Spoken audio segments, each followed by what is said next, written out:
ಇಲ್ಲಿ ನೆರೆದಿರುವಂತಹ ಎಲ್ಲರಿಗೂ ಕೂಡ ವಿದ್ಯಾಶಿಲ್ಪ ಅಕಾಡೆಮಿ ಶಾಲೆಯ ಪರವಾಗಿ ಹೃತ್ಪೂರ್ವಕವಾದಂತಹ ಸ್ವಾಗತವನ್ನು ಕೋರುತ್ತಾ ನಮ್ಮ ಈ ದಿನದ ಕಾರ್ಯಕ್ರಮವನ್ನು ಪ್ರಾರಂಭಿಸಲಿದ್ದೇವೆ.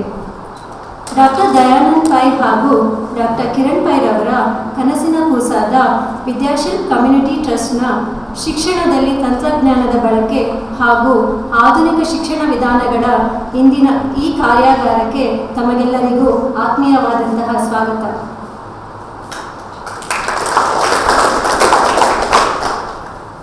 ಈ ದಿನದ ಕಾರ್ಯಕ್ರಮವನ್ನು ದೀಪ ಬೆಳಗುವುದರ ಮೂಲಕ ಪ್ರಾರಂಭಿಸಲು ವಿದ್ಯಾಶಿಲ್ಪ ಕಮ್ಯುನಿಟಿ ಟ್ರಸ್ಟ್ನ ಮುಖ್ಯಸ್ಥರಾದ ಶ್ರೀಮತಿ ರಾಧಿಕಾ ಪೈರವರನ್ನು ಹಾಗೂ ಶಿಕ್ಷಣ ಇಲಾಖೆಯ ಪ್ರಸ್ತುತ ಉಪನಿರ್ದೇಶಕರಾದಂತಹ ಶ್ರೀಯುತ ಜಯರಂಗಾರವರನ್ನು, ಕ್ಷೇತ್ರ ಶಿಕ್ಷಣಾಧಿಕಾರಿಗಳಾದ ಶ್ರೀಯುತ ಕಮಲಾಕರ್ ಅವರನ್ನು, ವಿದ್ಯಾಶಿಲ್ಪ ಸಮೂಹ ಸಂಸ್ಥೆಗಳ ಮುಖ್ಯಸ್ಥರಾದ ಶ್ರೀಮತಿ ಕಲೈ ಸೆಲ್ವಿ ಅವರನ್ನು ಹಾಗೂ ಕ್ಷೇತ್ರ ಸಮನ್ವಯಾಧಿಕಾರಿಗಳಾದಂತಹ ಶ್ರೀಯುತ ಪ್ರಕಾಶ್ ಅವರನ್ನು ಆತ್ಮೀಯವಾಗಿ ಕೋರಿಕೊಳ್ಳುತ್ತೇನೆ.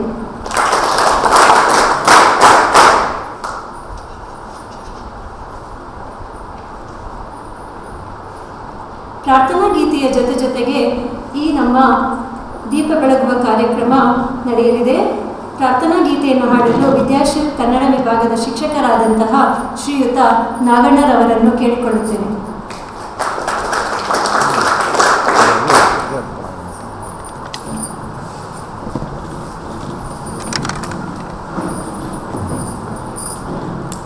ವಕ್ರತುಂಡ ಮಹಾಕಾಯ ಸೂರ್ಯಕೋಟಿ ಸಮಪ್ರಭಾ ನಿರ್ವಿಘ್ನಂ ಕುರು ಮೇ ದೇವ ಸರ್ವಕಾರ್ಯೇಷು ಸರ್ವದಾ. ಅಖಂಡಮಂಡಲಾಕಾರಂ ವ್ಯಾಪ್ತಂ ಯೇನ ಚರಾಚರಂ ತತ್ಪದಂ ದರ್ಶಿತಂ ಯೇನ ತಸ್ಮೈ ಶ್ರೀ ಗುರವೇ ನಮಃ. ಅಜ್ಞಾನಾತಿಮಿರಾಂಧಸ್ಯ ಜ್ಞಾನಾಂಜನಶಲಾಕಯ ಚಕ್ಷುರುನ್ಮೀಲಿತಂ ಯೇನ ತಸ್ಮೈ ಶ್ರೀ ಗುರವೇ ನಮಃ. ಗುರುರ್ಬ್ರಹ್ಮಾ ಗುರುರ್ವಿಷ್ಣುಃ ಗುರುದೇವೋ ಮಹೇಶ್ವರಃ ಗುರುರೇವ ಪರಂ ಬ್ರಹ್ಮ ತಸ್ಮೈ ಶ್ರೀ ಗುರವೇ ನಮಃ.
ದೀಪವನ್ನು ಬೆಳಗಿದಂತಹ ಎಲ್ಲ ಮಹನೀಯರಿಗೂ ಧನ್ಯವಾದಗಳನ್ನು ಅರ್ಪಿಸುತ್ತೇವೆ.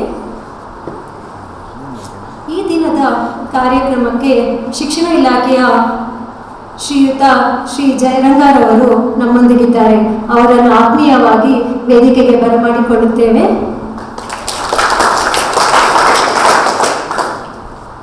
ವಿದ್ಯಾಶಿಲ್ಪ ಕಮ್ಯುನಿಟಿ ಟ್ರಸ್ಟ್ನ ಮುಖ್ಯಸ್ಥರಾದಂತಹ ಶ್ರೀಮತಿ ರಾಧಿಕಾ ಪೈರವರನ್ನು ಕೂಡ ವೇದಿಕೆಗೆ ಹೃತ್ಪೂರ್ವಕವಾಗಿ ಬರಮಾಡಿಕೊಳ್ಳಲು ಇಚ್ಛಿಸುತ್ತೇವೆ. ಕ್ಷೇತ್ರ ಶಿಕ್ಷಣಾಧಿಕಾರಿಗಳಾದಂತಹ ಶ್ರೀಯುತ ಕಮಲಾಕರ್ ಅವರನ್ನು ಕೂಡ ಹೃತ್ಪೂರ್ವಕವಾಗಿ ವೇದಿಕೆಗೆ ಆಹ್ವಾನಿಸುತ್ತಿದ್ದೇವೆ.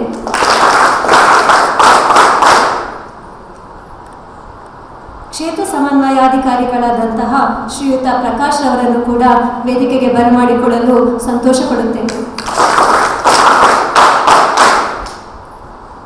ವಿದ್ಯಾಶಿಲ್ಪ ಅಕಾಡೆಮಿಯ ಮುಖ್ಯಸ್ಥರಾದಂತಹ ಶ್ರೀಮತಿ ಕಲೈಸೆಲ್ವಿ ಅವರನ್ನು ಕೂಡ ವೇದಿಕೆಗೆ ಬರಮಾಡಿಕೊಳ್ಳಲು ತುಂಬ ಹರ್ಷ ಪಡುತ್ತೇವೆ.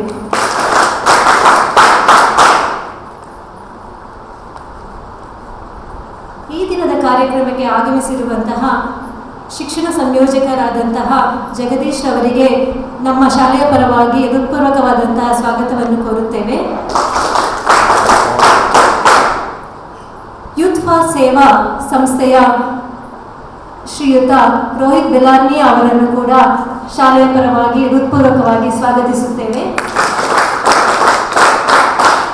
ಈ ಕಾರ್ಯಕ್ರಮಕ್ಕೆ ಆಗಮಿಸಿರುವಂತಹ ಎಲ್ಲ ಶಾಲಾ ಶಿಕ್ಷಕರು ಹಾಗೂ ವಿದ್ಯಾರ್ಥಿಗಳನ್ನು ನಮ್ಮ ಈ ದಿನದ ಕಾರ್ಯಕ್ರಮಕ್ಕೆ ಹೃತ್ಪೂರ್ವಕವಾಗಿ ಸ್ವಾಗತಿಸುತ್ತೇವೆ.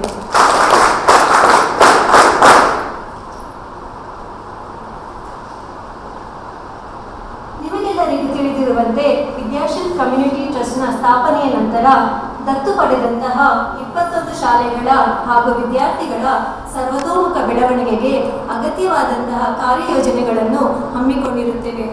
ಇನ್ನು ಮುಂದೆಯೂ ಕೂಡ ವಿವಿಧ ವಿದ್ಯಾರ್ಥಿಪರ ಯೋಜನೆಗಳ ಮೂಲಕ ಸಹಕರಿಸಬೇಕು ಎನ್ನುವುದು ನಮ್ಮ ವಿದ್ಯಾಶಿಲ್ಪ ಕಮ್ಯುನಿಟಿ ಟ್ರಸ್ಟ್ನ ಮುಖ್ಯ ಉದ್ದೇಶವಾಗಿದೆ. ಈ ನಿಟ್ಟಿನಲ್ಲಿ ಮುಂದಿನ ಯೋಜನೆಗಳೆಂದರೆ 10ನೇ ತರಗತಿಯ ಮಕ್ಕಳು ಸಮರ್ಥವಾಗಿ SSLC ಪರೀಕ್ಷೆಯನ್ನು ಎದುರಿಸಲಿ ಎನ್ನುವ ಉದ್ದೇಶದಿಂದ ವಾರದ 7 ದಿನಗಳು 24 ಗಂಟೆಗಳ ನಿರಂತರ ಸೇವೆಯನ್ನು ಆರಂಭಿಸುತ್ತಿದ್ದೇವೆ.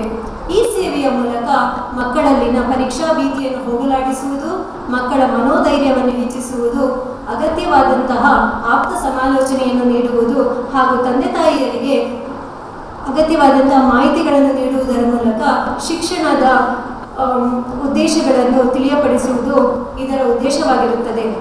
ಪ್ರತಿ 3 ತಿಂಗಳಿಗೊಮ್ಮೆ ವಿದ್ಯಾರ್ಥಿಗಳಿಗಾಗಿ, ಅದರಲ್ಲೂ 10ನೇ ತರಗತಿಯ ವಿದ್ಯಾರ್ಥಿಗಳಿಗಾಗಿ 2ನೇ ಶನಿವಾರದ ದಿನ 45 ನಿಮಿಷಗಳ ಕಾರ್ಯಾಗಾರವನ್ನು ಏರ್ಪಡಿಸಲಾಗುವುದು.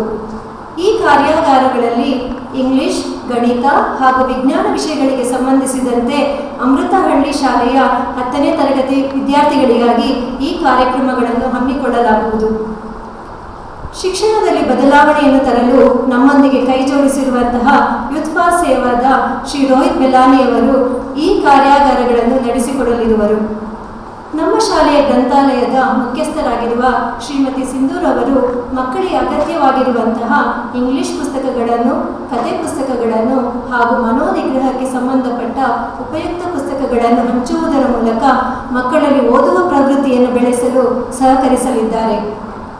ನಮ್ಮ ಶಾಲೆಯ ವಿದ್ಯಾರ್ಥಿಗಳೆಲ್ಲರೂ ವಿವಿಧ ಯೋಜನೆಗಳ ಮೂಲಕ ಈಗಾಗಲೇ ಸರ್ಕಾರಿ ಶಾಲೆಗಳೊಂದಿಗೆ ನಿಕಟ ಸಂಪರ್ಕದಲ್ಲಿರುತ್ತಾರೆ. ಈ ವರ್ಷ ಮೆಟನೋಯಾ ಫೆಸ್ಟ್ ಎನ್ನುವ ಕಾರ್ಯಕ್ರಮದ ಮೂಲಕ ಹಣ ಸಂಗ್ರಹವನ್ನು ಮಾಡುವುದರ ಮೂಲಕ ಅಮೃತಹಳ್ಳಿ ಶಾಲೆಯ 5 ಜನ ಪ್ರತಿಭಾನ್ವಿತ ಹೆಣ್ಣು ಮಕ್ಕಳ ಉನ್ನತ ಶಿಕ್ಷಣಕ್ಕಾಗಿ ಸಹಕರಿಸಲಿದ್ದೇವೆ. ಆ ಪ್ರತಿಭಾನ್ವಿತ ಮಕ್ಕಳಾದ ಕುಮಾರಿ ಭೀಮವ್ವ ಮಗ್ಗಿ, ಕುಮಾರಿ ಪಳನಿ, ಕುಮಾರಿ ಬಾನು, ಕುಮಾರಿ ಎಂ ರಕ್ಷಿತಾ, ಕುಮಾರಿ ಬಿಂದುಶ್ರೀ ಇವರುಗಳ ಶೈಕ್ಷಣಿಕ ಭವಿಷ್ಯ ಉಜ್ವಲವಾಗಲಿ ಎಂದು ವಿದ್ಯಾಶಿಲ್ಪ ಕಮ್ಯುನಿಟಿ ಟ್ರಸ್ಟ್ನ ಪರವಾಗಿ ಹಾರೈಸುತ್ತೇವೆ. ಇನ್ನು ಮುಂದೆಯೂ ಕೂಡ ಇನ್ನೂ ಹೆಚ್ಚಿನ ಮಕ್ಕಳು ಈ ರೀತಿಯ ಸೌಲಭ್ಯವನ್ನು ಪಡೆಯುವುದರ ಮೂಲಕ ಉನ್ನತ ಶಿಕ್ಷಣದ ಮೂಲಕ ಸಮಾಜದಲ್ಲಿ ಗೌರವಾನ್ವಿತ ಸ್ಥಾನವನ್ನು ಪಡೆಯಲಿ ಎನ್ನುವುದೇ ನಮ್ಮ ವಿದ್ಯಾಶಿಲ್ಪ ಕಮ್ಯುನಿಟಿ ಟ್ರಸ್ಟ್ನ ಮೂಲ ಉದ್ದೇಶವಾಗಿರುತ್ತದೆ. ವಿದ್ಯಾಶಿಲ್ಪ ಸಮೂಹ ಶಾಲೆಗಳ ಅಧ್ಯಾಪಕರು ಹಾಗೂ ಸಿಬ್ಬಂದಿ ವರ್ಗದವರು ಒಂದು ದಿನದ ತಮ್ಮ ಸಂಬಳವನ್ನು ಸರ್ಕಾರಿ ಶಾಲೆಗಳಲ್ಲಿ ವಿವಿಧ ಯೋಜನೆಗಳನ್ನು ಹಮ್ಮಿಕೊಳ್ಳಲು ದಾನವಾಗಿ ನೀಡಿರುತ್ತಾರೆ. ಡೊನೇಟ್ ಎ ಡೇ ಎನ್ನುವ ಈ ಸೇವೆಯನ್ನು ಮುಂದಿನ ವರ್ಷಗಳಲ್ಲೂ ಕೂಡ ಮುಂದುವರೆಸಲು ನಾವೆಲ್ಲರೂ ತುಂಬ ಸಂತೋಷ ಪಡುತ್ತೇವೆ. ಕಾರ್ಯಯೋಜನೆಗಳಲ್ಲಿ 10ನೇ ತರಗತಿಯ ನಂತರ ಉನ್ನತ ಶಿಕ್ಷಣವನ್ನು ಮುಂದುವರಿಸಲು ಸಾಧ್ಯವಾಗದೇ ಇರುವಂತಹ ಮಕ್ಕಳಿಗಾಗಿ ಬಾಷ್ ಕಂಪನಿಯವರೊಂದಿಗೆ ಸೇರಿ ಮಕ್ಕಳಿಗೆ ಅಗತ್ಯವಾದಂತಹ, ಅದರಲ್ಲೂ ಗಂಡು ಮಕ್ಕಳಿಗೆ ಅಗತ್ಯವಾದಂತಹ ಸ್ಕಿಲ್ ಟ್ರೈನಿಂಗ್ ಕಾರ್ಯಕ್ರಮವನ್ನು ಕೂಡ ಮುಂದಿನ ದಿನಗಳಲ್ಲಿ ಹಮ್ಮಿಕೊಳ್ಳಲಿದ್ದೇವೆ. ಸಾಬೂನುಗಳ ತಯಾರಿಕೆಯ ಕಾರ್ಯಾಗಾರ, ರಸಗೊಬ್ಬರ ತಯಾರಿಕೆಯ ಕಾರ್ಯಾಗಾರಗಳೊಂದಿಗೆ ಅದಕ್ಕೆ ಅಗತ್ಯವಾದಂತಹ ಸೌಲಭ್ಯಗಳನ್ನು ಒದಗಿಸುವುದರ ಕಡೆಗೂ ಕೂಡ ಗಮನ ಹರಿಸಲಿದ್ದೇವೆ.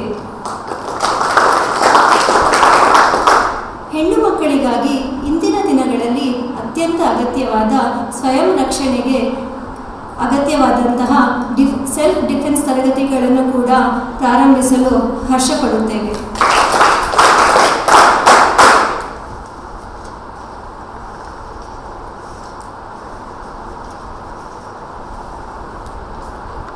ವಿದ್ಯಾಶೀಲ್ ಕಮ್ಯುನಿಟಿ ಟ್ರಸ್ಟ್ನ ಮುಖ್ಯಸ್ಥರಾದ ಶ್ರೀಮತಿ ರಾಧಿಕಾ ಪೈರವರ ಸಮರ್ಥ ನೇತೃತ್ವದಲ್ಲಿ ಈ ಎಲ್ಲ ಕಾರ್ಯಯೋಜನೆಗಳು ಮುಂದಿನ ದಿನಗಳಲ್ಲಿ ಇನ್ನೂ ಹೆಚ್ಚಿನ ಅಭ್ಯುದಯವನ್ನು ಕಾಣಲಿ ಎನ್ನುವುದು ನಮ್ಮೆಲ್ಲರ ಬಯಕೆಯಾಗಿದೆ.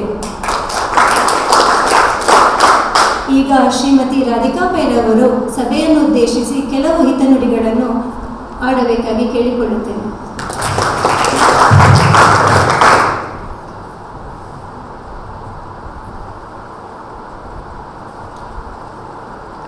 ನಮಸ್ಕಾರ.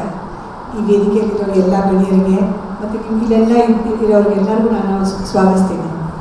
ನನ್ನ ಕನ್ನಡ ಅಷ್ಟು ಕ್ಲಿಯರ್ ಆಗಿಲ್ಲ, ಆದರೆ ನಾನು ಹೇಳೋ ಮಾತುಗಳು ನೀವು ಅರ್ಥ ಮಾಡ್ಕೋತೀರ ಅಂತ ನಾನು ಭಾವಿಸ್ತೀನಿ. ನಮ್ಮ ಕಲಾಚಾರದಲ್ಲಿ, ನಮ್ಮ ಸಂಸ್ಕೃತಿಯಲ್ಲಿ ನಾವು ಹೇಳ್ತೀವಿ ಗುರು ಬ್ರಹ್ಮ, ಗುರು ವಿಷ್ಣು, ಗುರು ದೇವೋ ಮಹೇಶ್ವರ. ಆ ಗುರುಗೆ ಅಷ್ಟೊಂದು ದೊಡ್ಡ ಸ್ಥಾನ ಕೊಟ್ಟಿದ್ದೀವಿ, ನಾವು ದೇವ್ರ ಸ್ಥಾನ ಕೊಟ್ಟಿದ್ದೀವಿ. ಆಗ ನೀವೆಲ್ಲ ಟೀಚರ್ಸು, ನಿಮ್ಗದು ಆ ಪರಮಾತ್ಮ ಒಂದು ಅವಕಾಶ ಕೊಟ್ಟಿದ್ದಾನೆ. ಎಲ್ಲರಿಗೂ ಕೊಟ್ಟಿಲ್ಲ, ಅದವನು ನಿಮ್ಮನ್ನು ಸ್ಪೆಷಲ್ಲಾಗಿ ಕೊಟ್ಟಿದ್ದಾನೆ. ಇದು ದೊಡ್ಡ ವಿಷಯ. ಇದು ಬಂದ್ಬಿಟ್ಟು ನಾವು ಹೇಳ್ತೀವಲ್ಲ, ಭೂದಾನ, ಗೋದಾನ, ಅನ್ನದಾನ, ಎಲ್ಲಕ್ಕಿಂತ ಶ್ರೇಷ್ಠದ ಯಾವುದು ಗೊತ್ತಾ? ವಿದ್ಯಾದಾನ. ಅದು ನಿಮ್ಗೆ ಆಲ್ರೆಡಿ ಆ ಪರಮಾತ್ಮ ಕೊಟ್ಟಿದ್ದಾರೆ ಮಾಡೋಕ್ಕೆ. ಈ ವರ್ಕ್ಶಾಪಿಂದ ನೀವು ಇನ್ನೂ ಚೆನ್ನಾಗಿ ಆ ಮಕ್ಳಿಗೆ ಹೇಳ್ಕೊಡ್ಬೇಕು ಅಂತ ನಾನು ಆಸೆ ಪಡ್ತೀನಿ. ಈ ಮಕ್ಕಳು ಚೆನ್ನಾಗಿ ಓದ್ಬಿಟ್ಟು ಅವ್ರ ಮುಂದೆ ಬರೋದು ಅದನ್ನು ನೋಡಬೇಕು ಅಂತ ನನ್ನದೊಂದು ಆಸೆ. ಅಜ್ಞಾನದಿಂದ ಇರೋ ಮಕ್ಕಳಿಗೆ ಜ್ಞಾನದ ಜ್ಯೋತಿ ಬೆಳಗಿಸ್ಬೇಕು, ಅದು ನಿಮ್ಮ ಕರ್ತವ್ಯ. ನೀವು ಮಾಡೇ ಮಾಡ್ತೀರ ಅಂತ ಅದೊಂದು ನನಗೆ ಆಸೆ ಇದೆ. ಗೊತ್ತು ನನಗೆ, ನೀವೆಲ್ಲ ಒಳ್ಳೆ ಟೀಚರ್ಸು. ಇನ್ನೂ ಜಾಸ್ತಿ ಚೆನ್ನಾಗಿ ನೀವು ಹೇಳ್ಕೊಡ್ಬೇಕು. ನೋಡಿ, ಮೊದಲ ಕಾಲದಲ್ಲಿ ಹೇಗಿತ್ತು, ರುಬ್ಬೋಗೊಂಡಿತ್ತು, ಅದಾದಮೇಲೆ ಮಿಕ್ಸರ್ ಬಂತು. ಅದು ಯಾಕೆ ಬಂತು? ನಮಗೆ ಸುಲಭ ಮಾಡೋಕ್ಕೆ ಅಲ್ವಾ? ತಂತ್ರಜ್ಞಾನದಿಂದ ನಾವು ಇನ್ನೂ ಸ್ವಲ್ಪ ನಮ್ಮ ಲೈಫ್ ಈಸಿ ಆಗ್ತಾ ಬಂತು. ಹಾಗೆ ಒಂದೊಂದಾಗಿ ನಾವು ಅಪ್ಗ್ರೇಡ್ ಆಗ್ತಾ ಹೋಗಬೇಕು. ಈ ವರ್ಕ್ಶಾಪ್ ಮಾಡೋದು ಅದೇ ಒಂದು ಉದ್ದೇಶದಿಂದ, ಬೇರೆ ಏನೂ ಅಲ್ಲ. ನಿಮಗೆಲ್ಲ ಚೆನ್ನಾಗಿ ಗೊತ್ತು, ನೀವು ಚೆನ್ನಾಗಿ ಹೇಳ್ಕೊಡ್ತೀರಾ, ಇನ್ನೂ ಚೆನ್ನಾಗಿ ಹೇಳ್ಕೊಡ್ಬೇಕು ಅಂತ ನಮ್ಮ ಆಸೆ. ಯಾವ ಟೀಚರ್ ಚೆನ್ನಾಗಿ ಈ ಕ್ಲಾಸ್ನ ಅರ್ಥ ಮಾಡಿಕೊಂಡು ತನ್ನ ಮಕ್ಳಿಗೆ ಹೇಳ್ಕೊಡ್ತಾರೋ, ಆ ಮಕ್ಳಿಗೆ ಒಳ್ಳೆ ಮಾರ್ಕ್ ಬರುತ್ತೋ ಅಂಥ ಟೀಚರ್ಸ್ ನಾವು ಗುರುತಿಸ್ಬಿಟ್ಟು ನೆಕ್ಸ್ಟ್ ಇಯರ್ ಬಂದ್ಬಿಟ್ಟು ನಾವು ಅವ್ರನ್ನ ಅವಾರ್ಡ್ ಕೊಡ್ತೀವಿ. ಇದೇ ಒಂದು ನನಗೆ ಆಪರ್ಚುನಿಟಿ ಎಲ್ಲರಿಗೂ ಹೇಳಲಿಕ್ಕೆ. ನಾನು ಇಂಡಿಯಾಗೆ ಬಂದು 40 ವರ್ಷ ಬಿಟ್ಟು ಬಂದಿದ್ದೀನಿ ನಮ್ಮ ದೇಶಕ್ಕೆ. ಆದರೆ ಇಲ್ಲಿ ಬಂದ್ಬಿಟ್ಟು ನೋಡುವಾಗ ನಮ್ಗೆ ತುಂಬ ಸಂತೋಷ ಆಗುತ್ತೆ. ನಮ್ಮ ಕಲೆ ಸೆಲ್ವಿ ಇರ್ಬೋದು, ಡಾಕ್ಟರ್ ಕಿರಣ್ ಪೈ ಇರ್ಬೋದು, ನಮ್ಮ ಸ್ಕೂಲಿನ ಎಲ್ಲ ಒಬ್ಬೊಬ್ಬರು ಸಿಬ್ಬಂದಿನೂ ಈ ಒಳ್ಳೆ ಕೆಲಸಕ್ಕೆ ಒಂದಕ್ಕಿಂತ ಒಬ್ಬರು ಎಲ್ಲರೂ ಬಂದ್ಬಿಟ್ಟು ಮುಂದೆ ನಿಂತ್ಬಿಟ್ಟು ನಾವು ಮಾಡ್ತೀವಿ ಮೇಡಮ್, ನಾವಿದ್ದೀವಿ ಮೇಡಮ್ ಅಂತ ಅವರೆಲ್ಲ ನನ್ನ ಹಿಂದೆ ಇದ್ದಾರೆ. ನನಗೆ ಇಷ್ಟೊಂದು ಪ್ರೋತ್ಸಾಹನೇ ಇಲ್ಲ, ನನ್ನ ಜನ್ಮದಲ್ಲಿ ಎಲ್ಲೂ ಸಿಕ್ಕಿಲ್ಲ. ಸೊ ನಿಮ್ಮೆಲ್ಲರೂ ಥ್ಯಾಂಕ್ ಮಾಡ್ತಾ ನನಗೆ 2 ಮಾತು ಮುಗಿಸ್ತೀನಿ.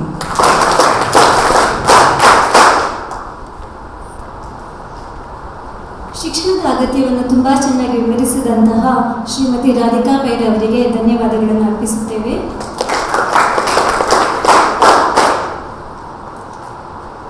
ಯಲಹಂಕ ಕ್ಷೇತ್ರ ಶಿಕ್ಷಣಾಧಿಕಾರಿಗಳಾದಂತಹ ಶ್ರೀಯುತ ಕಮಲಾಕರ್ ಅವರು ಸಭೆಯನ್ನು ಉದ್ದೇಶಿಸಿ ಕೆಲವು ಮಾತುಗಳನ್ನು ಆಡಬೇಕಾಗಿ ವಿನಂತಿ. ಸರ್ಕಾರಿ ಶಾಲಾ ಮಕ್ಕಳಿಗೆ ಉಚಿತವಾಗಿ ಟ್ಯಾಬ್ ವಿತರಣಾ ಕಾರ್ಯಕ್ರಮದ ವೇದಿಕೆಯಲ್ಲಿ ಮುಖ್ಯಸ್ಥರಾಗಿರ್ತಕ್ಕಂಥ ರಾಧಿಕಾ ಪೈ ಅವರೇ,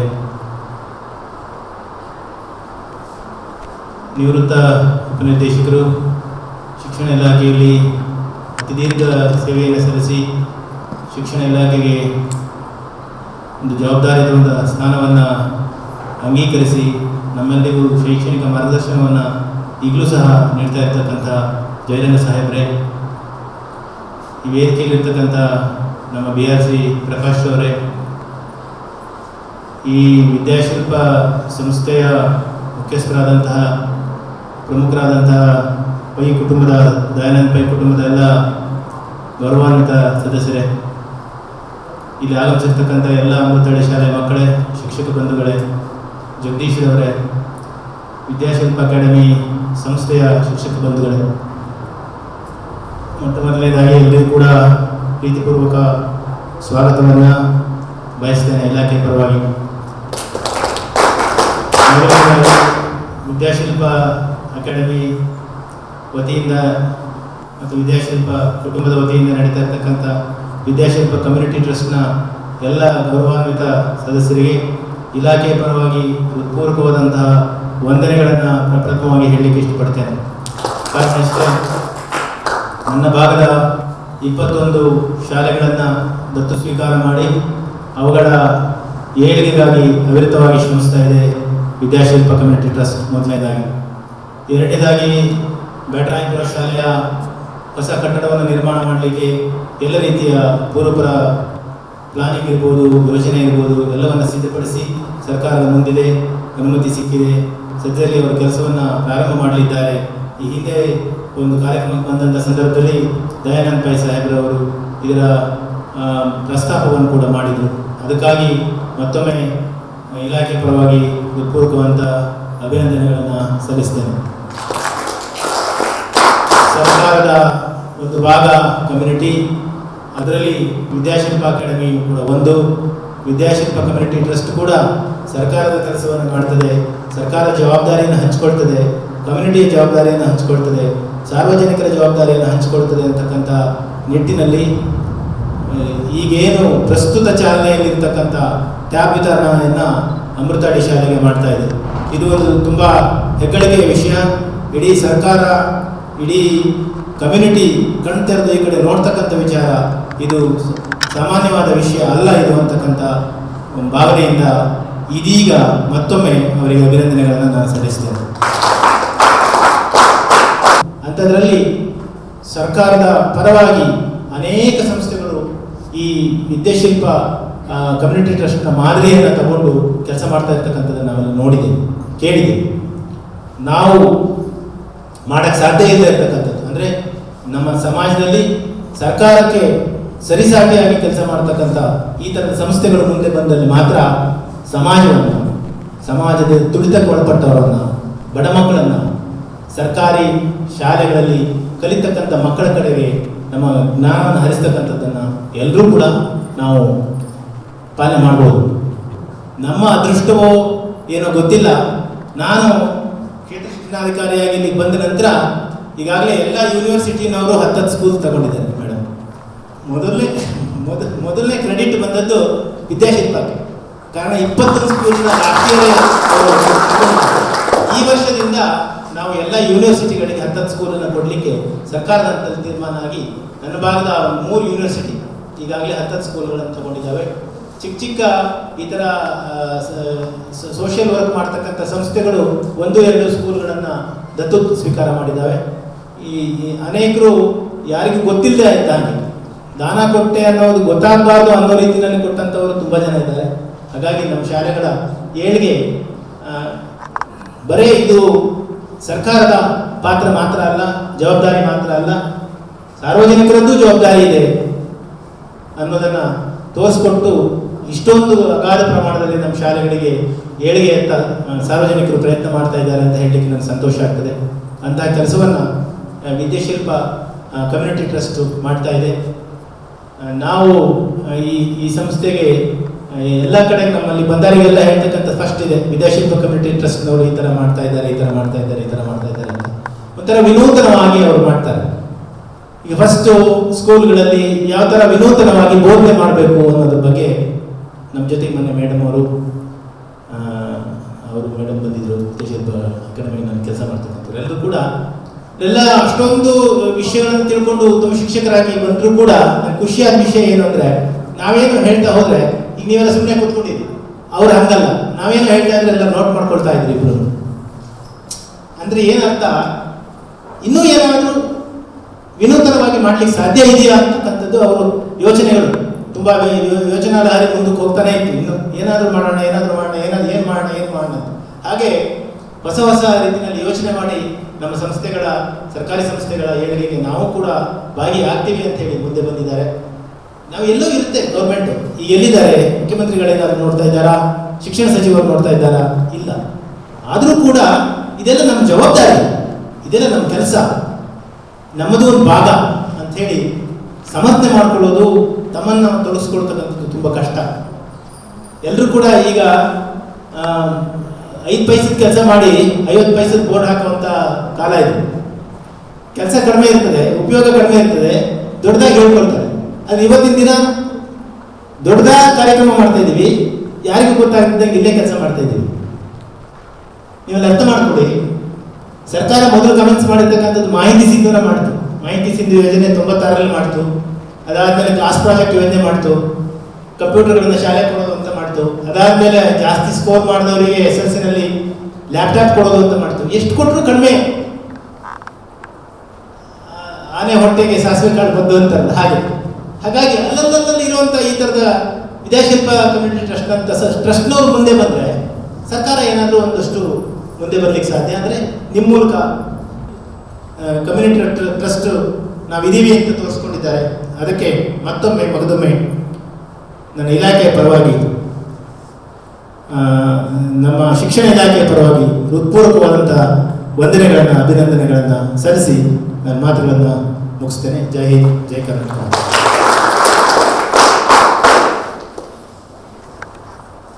ನಿಮ್ಮ ಈ ಮಾತುಗಳು ನಮಗೆ ಮತ್ತಷ್ಟು ಪ್ರೇರಣೆಯನ್ನು ತುಂಬುವುದರ ಮೂಲಕ ಸರ್ಕಾರಿ ಶಾಲೆಗಳು ಹಾಗೂ ವಿದ್ಯಾರ್ಥಿಗಳಿಗಾಗಿ ಇನ್ನೂ ಹೆಚ್ಚಿನ ಕಾರ್ಯಯೋಜನೆಗಳನ್ನು ಹಮ್ಮಿಕೊಳ್ಳಲು ನಮಗೆ ಸಾಧ್ಯವಾಗಲಿ ಎಂದು ಬಯಸುತ್ತೇವೆ ಸರ್.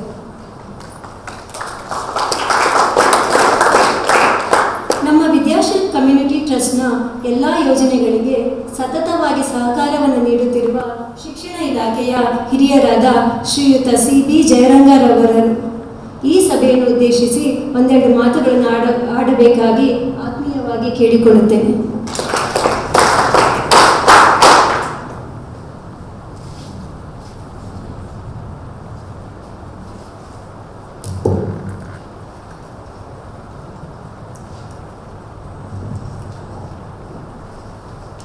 ಸರ್ಕಾರಿ ಶಾಲಾ ಮಕ್ಕಳಿಗೆ ಟ್ಯಾಬ್ ವಿತರಣೆ ಮಾಡ್ತಕ್ಕಂಥ ಈ ಒಂದು ಅತ್ಯದ್ಭುತ ಸಮಾರಂಭದ ವೇದಿಕೆಯಿರ್ತಕ್ಕಂಥ ಎಲ್ಲ ಗೌರವಾನ್ವಿತರೆ, ವಿಶೇಷವಾಗಿ ಈ ಸಂದರ್ಭದಲ್ಲಿ ಹಿರಿಯರು, ದೇಶಕ್ಕಾಗಿ ದುಡಿದಂಥ ಮಹನೀಯರಾದಂಥ ಡಾಕ್ಟರ್ ದಯಾನಂದ ಪೈ ಅವರನ್ನು ನೆನೆಸ್ಕೊಳ್ತಾರೆ. ಶ್ರೀಮತಿ ರಾಧಿಕಾ ಪೈ ಅವರೇ, ಈ ಸಂಸ್ಥೆಯ ಪ್ರಾಂಶುಪಾಲರಾದಂಥ ಗೌರವಾನ್ವಿತ ಕಲೇಶ್ವರಿ ಅವರೇ, ಮತ್ತೋರ್ವ ಗೌರವಾನ್ವಿತ ಪ್ರಾಂಶುಪಾಲರಾದಂಥ ಶ್ರೀಮತಿ ಜೂಲಿಯಾ ಅವರೇ, ಸಹೋದ್ಯೋಗಿ ಮಿತ್ರ, ಯಲಹಂಕ ಕ್ಷೇತ್ರದ ಶಿಕ್ಷಣಾಧಿಕಾರಿಗಳು, ಆತ್ಮೀಯರು, ಗೌರವಾನ್ವಿತರಾದಂಥ ಶ್ರೀಯುತ ಕಮಲಾಕರ್ ಅವರೇ, ವಿದ್ಯಾಶಿಲ್ಪ ಅಕಾಡೆಮಿಯ ಎಲ್ಲ ಸಹೋದರ ಸಹೋದರಿಯರೇ, ಸರ್ಕಾರಿ ಶಾಲೆಯ ಎಲ್ಲ ನನ್ನ ಆತ್ಮೀಯ ಶಿಕ್ಷಕ ಬಂಧುಗಳೇ ಹಾಗೂ ಪ್ರೀತಿಯ ಮಕ್ಕಳು, ಈಗಾಗಲೇ ಕಮಲಾಕರ್ ಅವರು ಬಹಳಷ್ಟು ವಿಚಾರಗಳನ್ನು ತಮ್ಮ ಮುಂದೆ ಮಂಡಿಸಿದ್ದಾರೆ. ವಿಶೇಷವಾಗಿ ನಾನು 1985ನೇ ಇಸ್ವಿಯಿಂದ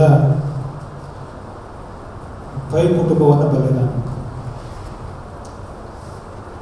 ದಿವಂಗತ ಮುಖ್ಯಮಂತ್ರಿಗಳು ಸನ್ಮಾನ್ಯ ಶ್ರೀ ಗೌರವಾನ್ವಿತ ರಾಮಕೃಷ್ಣ ಹೆಗಡೆಯವರು 1985 ಇಸ್ವಿನಲ್ಲಿ ರಾಜ್ಯದ ಮುಖ್ಯಮಂತ್ರಿಗಳಾಗಿದ್ದರು.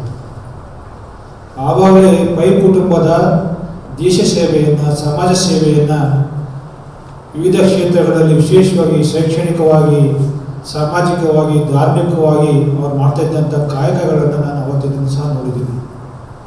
ಈ ರಾಜ್ಯದಲ್ಲಿ ಅಲ್ಲದೆ ದೇಶದ ವಿವಿಧ ಭಾಗಗಳಲ್ಲಿ ಇವರ ಸೇವೆ ವಿಸ್ತಾರವಾಗಿ ಹರಡಿದೆ. ವಿದ್ಯಾಶಿಲ್ಪ ಅಕಾಡೆಮಿಯ ಮಕ್ಕಳು ಇವತ್ತು ರಾಷ್ಟ್ರ ಮಟ್ಟದಲ್ಲಿ, ವಿದೇಶಿ ಮಟ್ಟದಲ್ಲಿ ಬಹಳಷ್ಟು ಕ್ಷೇತ್ರಗಳಲ್ಲಿ ಮುಂದೆ ಬಂದ ದಿನಗಳನ್ನು ನಾವು ನೋಡಿದ್ದೀವಿ. ಬಹುಶಃ ಈ ಕುಟುಂಬ ಏನಿದೆ, ಪೈ ಕುಟುಂಬ, ಬಹುಶಃ ಈ ದೇಶದ, ಈ ರಾಜ್ಯದ ಆಸ್ತಿ. ಅದರಲ್ಲೂ ಸಹ ಶಿಕ್ಷಣಕ್ಕಾಗಿ, ಧಾರ್ಮಿಕ ಕ್ಷೇತ್ರಗಳಿಗಾಗಿ, ರಾಜಕೀಯವಾಗಿ, ಸಾಮಾಜಿಕವಾಗಿ ಮಾಡಿದಂಥ ಇವರ ಕಾಯಕಗಳು ಒಂದೊಂದು ಸಹ ನೆನಪಿನಲ್ಲಿ ಉಳಿತಕ್ಕಂಥ ಕಾಯಕಗಳು. ಇವತ್ತು ಬ್ಯಾಟರಾಯಪುರದಲ್ಲಿ ಮಾಡಿದಂಥ ಒಂದು ದೇವಸ್ಥಾನ ಕಾರ್ಯ ನಮ್ಮ ಕಣ್ಮುಂದೆನೇ ಕಾಣುತ್ತೆ. ಕಳೆದ ಸಾಲಿನಲ್ಲಿ ನಾವೇನು ಶಾಲೆಗಾಗಿ ನೀವು ಕಾರ್ಯಕ್ರಮದ ಒಂದು ದತ್ತು ಯೋಜನೆಯನ್ನು ಪ್ರಾರಂಭ ಮಾಡಿದಾಗ ಭಾರತ್ ಸ್ಕೌಟ್ಸ್ ಆ್ಯಂಡ್ ಗೈಡ್ಸ್ ಸಂಸ್ಥೆ ವತಿಯಲ್ಲಿ ಕಾರ್ಯಕ್ರಮ ಆಯೋಜನೆ ಆಗಿತ್ತು. ಬೆಂಗಳೂರು ನಗರದಲ್ಲಿ ಅತ್ಯದ್ಭುತವಾದಂಥ ವಿಶೇಷವಾದ ಕಾಯಕವನ್ನು ಮಾಡುವಲ್ಲಿ ಮುಂದೆ ಬಂದಂಥವರು ನಮ್ಮ ಪೈ ಕುಟುಂಬ. ಸುಮಾರು 21 ಶಾಲೆಗಳನ್ನು ದತ್ತು ಯೋಜನೆಯಲ್ಲಿ ಅಳವಡಿಸಿ ಇವತ್ತು ಆ ಕಾಯಕದಲ್ಲಿ ಅವರು ನಿರತರಾಗಿದ್ದಾರೆ. ಅಂದರೆ ಬಹುಶಃ ನಮ್ಮ ಸರ್ಕಾರಿ ಶಾಲಾ ಮಕ್ಕಳಿಗೆ ತುಂಬ ಶಕ್ತಿ ತುಂಬತಕ್ಕಂಥ ಕಾರ್ಯಕ್ರಮ. ಮಕ್ಕಳೇ, ನಾವೆಲ್ಲ ನಿಮ್ಮ ಥರ ಶಾಲೆಗೆ ಹೋಗ್ಬೇಕಾದ್ರೆ ನಮಗೆ ಒಂದೊಂದೇ ನೋಟ್ಬುಕ್ ಇರ್ತಾ ಇತ್ತು. ನಿಮ್ಮ ಥರ ಸಬ್ಜೆಕ್ಟ್ ವೈಸ್ ಒಂದೊಂದು ನೋಟ್ಬುಕ್ ಇರ್ತಿರಲಿಲ್ಲ. ಈಗ ನೀವು ಲ್ಯಾಂಗ್ವೇಜಲ್ಲೇ 3 ನೋಟ್ಬುಕ್ ಇರ್ತದೆ, ಕೋರ್ಸ್ ಸಬ್ಜೆಕ್ಟಲ್ಲಿ 3 ಇರ್ತದೆ, ಮ್ಯಾಥ್ಸ್ ಒಂದು, ಸೈನ್ಸ್ ಒಂದು, ಮತ್ತು ಇನ್ನೊಂದು ಸೋಷಿಯಲ್ ಸೈನ್ಸ್ ಒಂದು.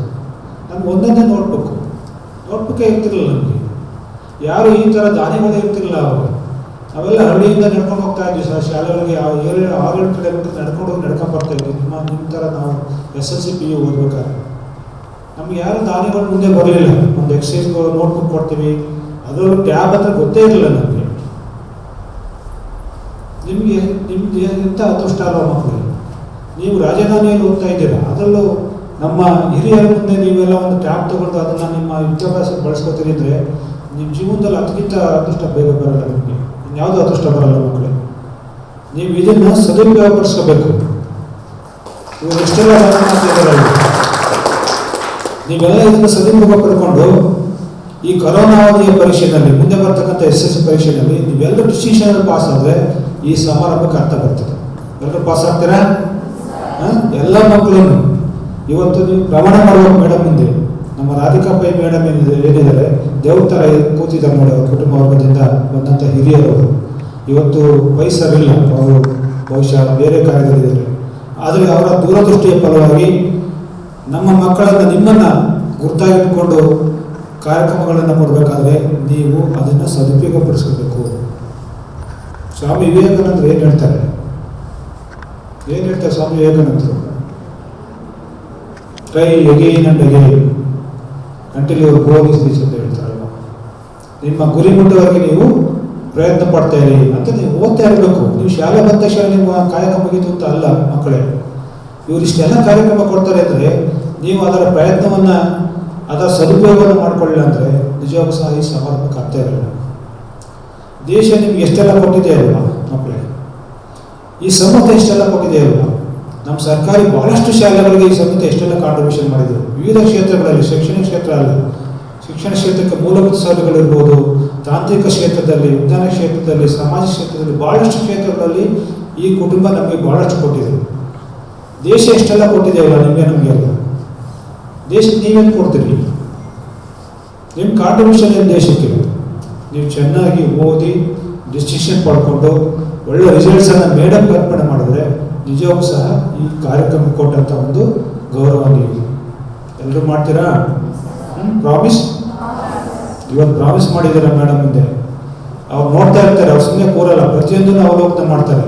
ಇವತ್ತು ವಿದ್ಯಾಶಿಲ್ಪ ಅಕಾಡೆಮಿ ಅಂದರೆ ಬಹುಶಃ ಇಡೀ ರಾಜ್ಯ ಅಲ್ಲ, ಇಡೀ ದೇಶದಲ್ಲೇ ಒಂದು ಗೌರವಿತವಾದ ಅತ್ಯದ್ಭುತವಾದ ಸಂಸ್ಥೆ. ಇವತ್ತು ಯೂನಿವರ್ಸಿಟಿ ಮಟ್ಟದಲ್ಲಿ ಆ ಸಂಸ್ಥೆ ಇದೆ. ಇವತ್ತು ವರ್ಲ್ಡ್ನಲ್ಲಿ ಅತ್ಯುತ್ತಮ ಸಂಸ್ಥೆಗಳು ಅಂತ ಘೋಷಿಸಿದರೆ ಅಂಥ ಸಂಸ್ಥೆಗಳಲ್ಲಿ ನಮ್ಮ ವಿದ್ಯಾಶಿಲ್ಪ ಅಕಾಡೆಮಿ ಒಂದು ನಾನು ನೋಡ್ತಿದ್ದೇನೆ. ನಮ್ಮಲ್ಲಿ ಎಂತೆಂಥ ಅತ್ಯದ್ಭುತ ಪ್ರತಿಭೆಗಳು ಬೆಳಗ್ಗೆ ಬಂದಿದ್ದಾರಲ್ಲ. ಕಲ್ಪನಾ ಚಾವ್ಲಾ ಹೆಸರು ಕೇಳಿದ್ದೀರಾ? ಕಲ್ಪನಾ ಚಾವ್ಲಾ ಭಾರತೀಯರು, ದೀಪಿಕಾ ಪಡುಕೋಣೆ, ಐಶ್ವರ್ಯ ರೈ, ವಿಶ್ವಸುಂದರಿ ಬಂದಂಥ ಪ್ರಪಂಚಕ್ಕೆ ಬೆಳಗನ್ನು ಕೊಟ್ಟಂಥವ್ರು ನಮ್ಮ ಕನ್ನಡತಿ. ದೀಪಿಕಾ ಪಡುಕೋಣೆ, ಐಶ್ವರ್ಯ ರೈ ಇವರೆಲ್ಲ ನಮ್ಮವರು, ಕನ್ನಡದವರು.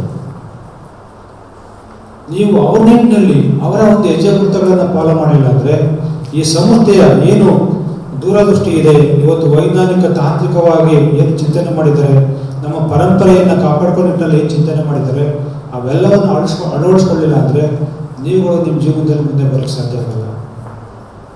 ಇವತ್ತು ಭಾಳಷ್ಟು ಅವಕಾಶ ಇದೆ ಎಲ್ರಿಗೂ, ಮಕ್ಕಳಿಗೆ ಯಾರಿಗೆ ಅವಕಾಶ ಇದೆ?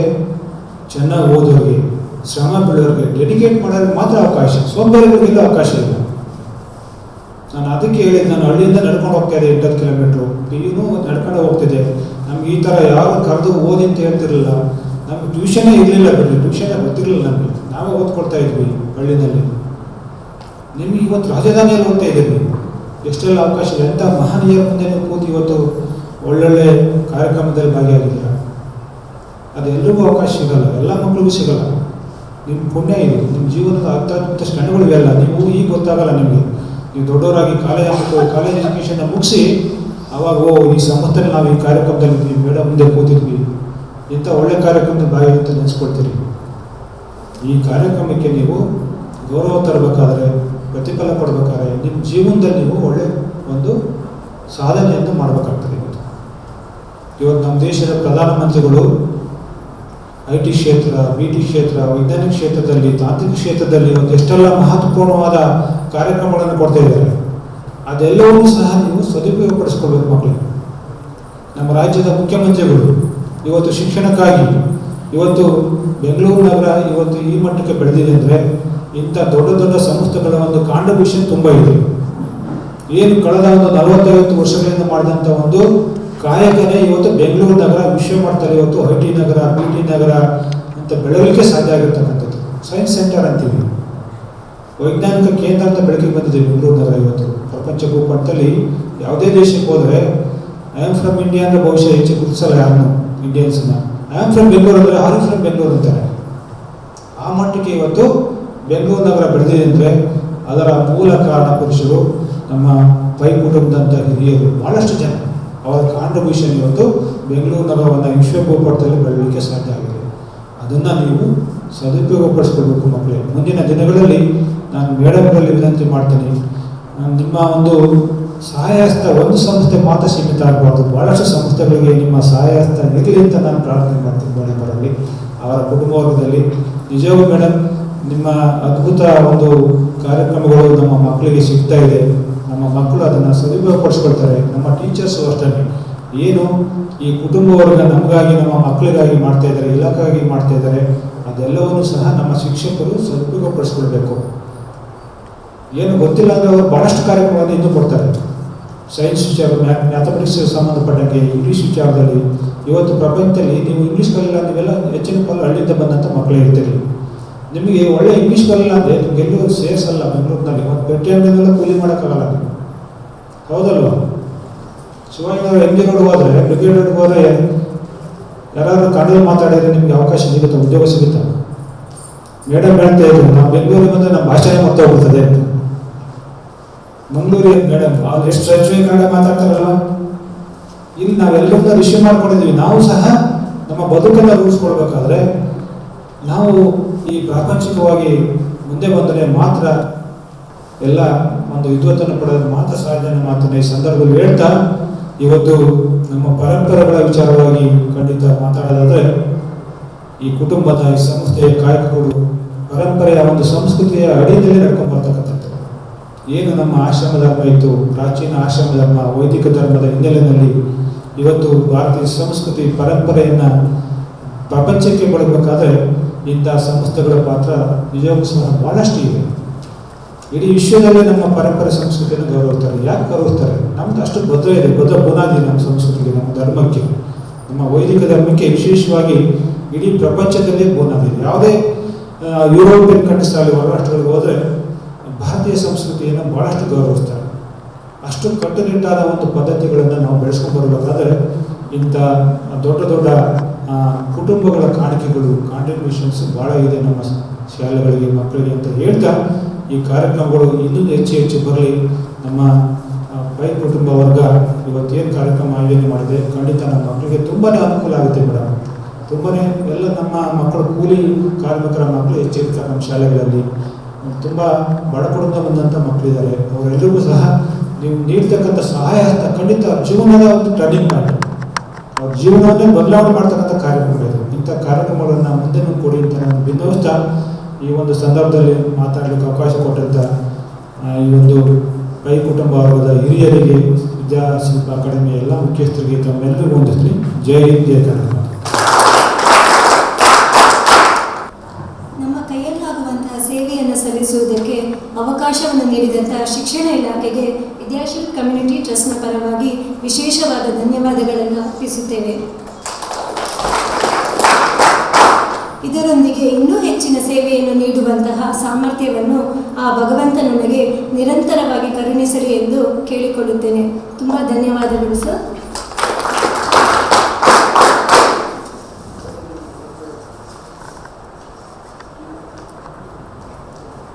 ನಮ್ಮ ವಿದ್ಯಾಶಿಲ್ಪ್ನ ಸಂಸ್ಥಾಪಕರಾದ ಡಾಕ್ಟರ್ ದಯಾನಂದ್ ಪೈ, ನಿರ್ದೇಶಕರಾದ ಡಾಕ್ಟರ್ ಕಿರಣ್ ಪೈರವರ ಕನಸಿನ ಕೂಸಾದ ವಿದ್ಯಾಶಿಲ್ಪ ಕಮ್ಯುನಿಟಿ ಟ್ರಸ್ಟ್ ಜಗದೆತ್ತರಕ್ಕೆ ಬೆಳೆಯಲಿ ಎಂದು ಹಾರೈಸುತ್ತೇವೆ. ಈ ಕನಸನ್ನು ನನಸಾಗಿಸಲು ಶ್ರೀಯುತ ರವಿ ಪೈರವರು ಅವಿರತವಾಗಿ ನಮಗೆ ಸಹಕಾರವನ್ನು ನೀಡುತ್ತಿದ್ದಾರೆ. ಶ್ರೀಮತಿ ಕಲೈಸೆಲ್ವಿ ಹಾಗೂ ನಿಮಗೆಲ್ಲ ಪರಿಚಿತರಾದಂತಹ ಅರ್ನವಾಸ್ ಅವರ ಸತತ ಪರಿಶ್ರಮದ ಫಲವೇ ನಮ್ಮ ಹೊಸ ಹೊಸ ಯೋಜನೆಗಳಿಗೆ ದಾರಿ ಮಾಡಿಕೊಡುತ್ತಿದೆ. ಡಾಕ್ಟರ್ ಕಿರಣ್ ಪೈರ್ ಅವರ ಅಭಿಪ್ರಾಯದಂತೆ ಸಮಾಜದಲ್ಲಿ ಸಮಾನತೆ ಅನ್ನುವುದನ್ನು ತರುವುದಕ್ಕೆ ಆಗುವುದು ಶಿಕ್ಷಣದಿಂದ ಮಾತ್ರ. ಶ್ರೀಯುತ ಜಮೀರ್ ಪಾಷಾರವರು ಕೊರೋನಾದ ಸಂದರ್ಭದಲ್ಲಿ ಹೇಳಿದ ಒಂದು ಮಾತನ್ನು ಶ್ರೀಮತಿ ರಾಧಿಕಾ ಪೈರ್ ಅವರು ಯಾವಾಗಲೂ ನೆನೆಸಿಕೊಳ್ಳುತ್ತಿರುತ್ತಾರೆ. ಕೊರೋನಾದ ಸಂದರ್ಭದಲ್ಲಿ ಎಲ್ಲ ಕಡೆಯಲ್ಲಿ ಎಲ್ಲ ಜನರು ಎಷ್ಟೋ ಕಷ್ಟ ನಷ್ಟ ಅನುಭವಿಸಿದ್ದರೂ ಕೂಡ ಜ್ಞಾನಕ್ಕೆ ನಷ್ಟ ಅಥವಾ ಕೊನೆ ಅನ್ನುವುದೇ ಇಲ್ಲ.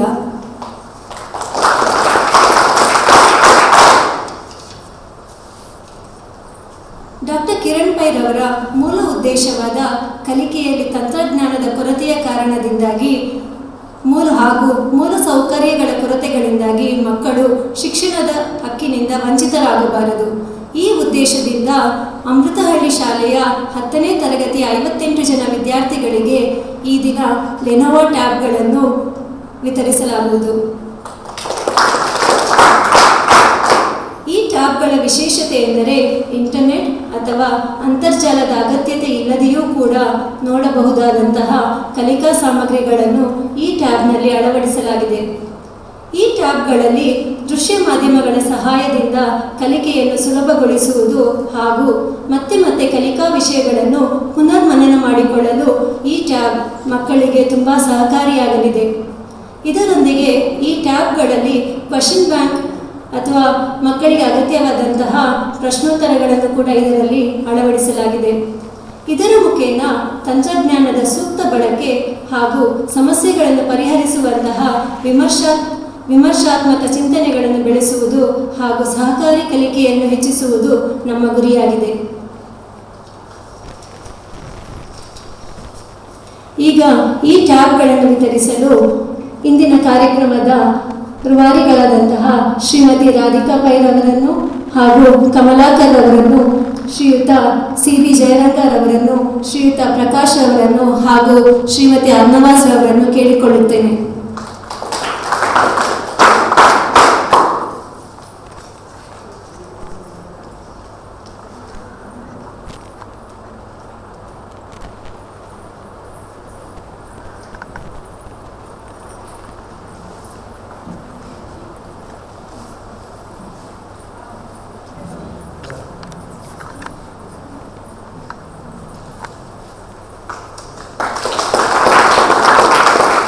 ಶ್ರೀಯುತ ಜಗದೀಶ್ ಅವರು ಕೂಡ ವೇದಿಕೆಯ ಮೇಲೆ ಬರಬೇಕಾಗಿ ವಿನಂತಿ.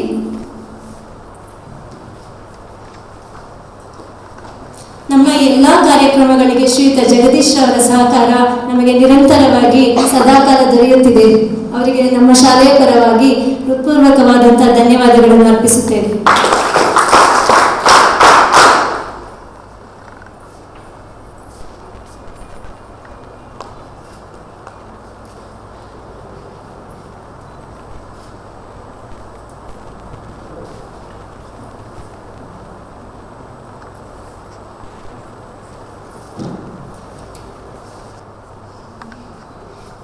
ಶ್ರೀಮತಿ ರಾಧಿಕಾ ಪೈರ್ ಅವರು ಒಂದು ವಿಶೇಷ ಬಹುಮಾನದ ಘೋಷಣೆಯನ್ನು ಈಗ ತಾನೇ ಮಾಡಿದ್ದಾರೆ.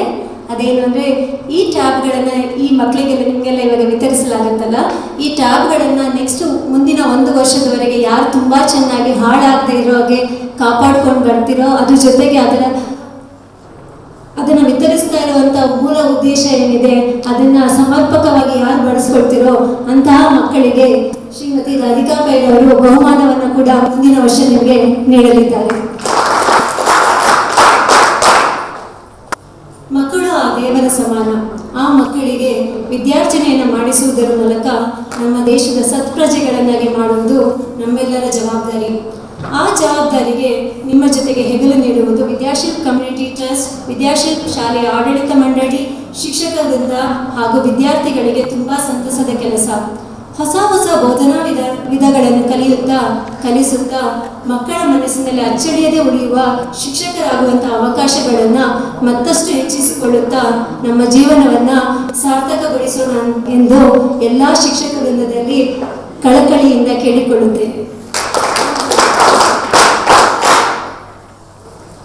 ಈ ಕಾರ್ಯಕ್ರಮದ ನಂತರ ವಿದ್ಯಾಶಿಲ್ಪ್ ಶಾಲೆ ಬಾಗ್ಲೂರು ವಿಭಾಗದ ಪ್ರಾಂಶುಪಾಲರಾದಂತಹ ಶ್ರೀಮತಿ ಜೂಲಿಯಾನಾರವರು ಶಿಕ್ಷಕ ವೃಂದಕ್ಕೆ ಶಿಕ್ಷಣದಲ್ಲಿ ತಂತ್ರಜ್ಞಾನದ ಬಳಕೆ ಹಾಗೂ ಆಧುನಿಕ ಶಿಕ್ಷಣ ವಿಧಾನಗಳ ಬಗ್ಗೆ ಕಾರ್ಯಾಗಾರವನ್ನು 1E ತರಗತಿಯಲ್ಲಿ ನಡೆಸಿಕೊಡಲಿದ್ದಾರೆ.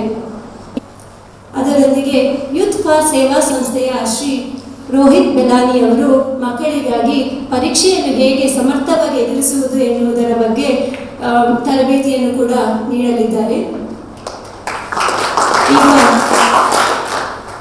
ನಮ್ಮ ಕಾರ್ಯಕ್ರಮದ ಕೊನೆಯ ಹಂತವಾಗಿ ಶ್ರೀಯುತ ನಾಗಣ್ಣರವರು ವಂದನಾರ್ಪಣೆಯನ್ನು ನಡೆಸಿಕೊಡಬೇಕಾಗಿ ವಿನಂತಿ.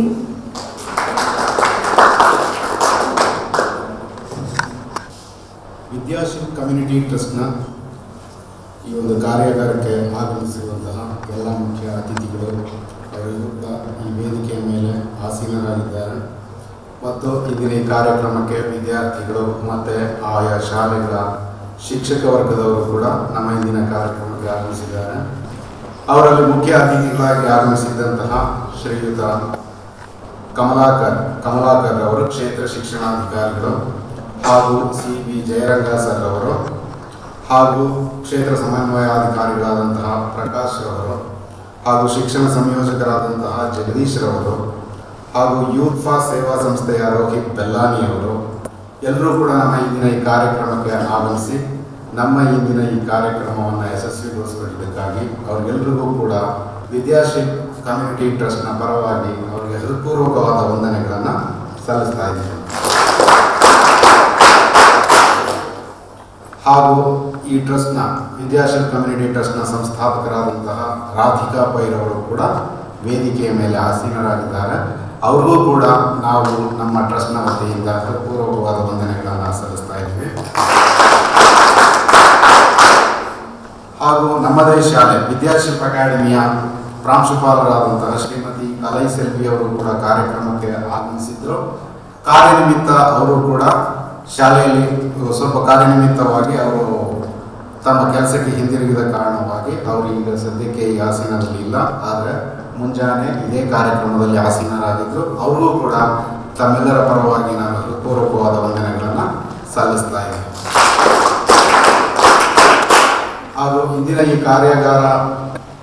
ಕಾರ್ಯಾಗಾರಕ್ಕೆ ಆಗಮಿಸಿರ್ತಕ್ಕಂತಹ ಎಲ್ಲರಿಗೂ ಪ್ರತ್ಯಕ್ಷವಾಗಿ ಹಾಗೂ ಪರೋಕ್ಷವಾಗಿ ವಿದ್ಯಾಶಿಲ್ಪ್ ಕಮ್ಯುನಿಟಿ ಟ್ರಸ್ಟ್ನ ಪರವಾಗಿ ತಮ್ಮೆಲ್ಲರಿಗೂ ಹೃತ್ಪೂರ್ವಕವಾದ ವಂದನೆಗಳನ್ನು ಸಲ್ಲಿಸ್ತಾ ಇದ್ದೇನೆ. ಇಲ್ಲಿ ನೆರೆದಿರುವಂತಹ ಎಲ್ಲ ಶಿಕ್ಷಕ ವೃಂದದವರು ವೇದಿಕೆಯ ಮೇಲೆ ಆಗಮಿಸಿ ಒಂದು ಗ್ರೂಪ್ ಫೋಟೋಗಾಗಿ ನಮಗೆ ಸಹಕರಿಸಬೇಕಾಗಿ ಕೇಳಿಕೊಳ್ಳುತ್ತೇವೆ.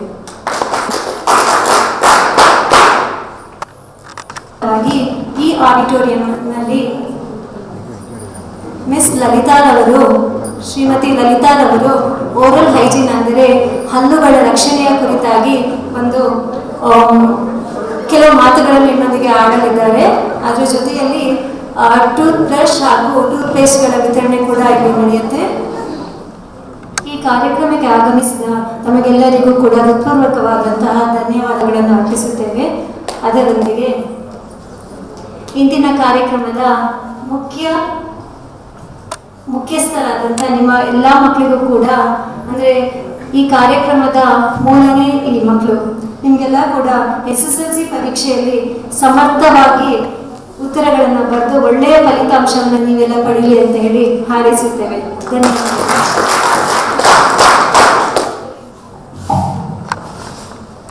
ವೇದಿಕೆಯಲ್ಲಿ ಇರುವಂಥ ಎಲ್ಲ ಗಣ್ಯರಿಗೂ ನನ್ನ ನಮಸ್ಕಾರ. ಮತ್ತೆ ಸ್ಪೆಷಲ್ ಆಗಿ ನಮ್ಮ ಮಕ್ಕಳಿಗೆ, ಹಲೋ ಮಕ್ಕಳೇ, ಹೇಗಿದ್ದೀರಾ?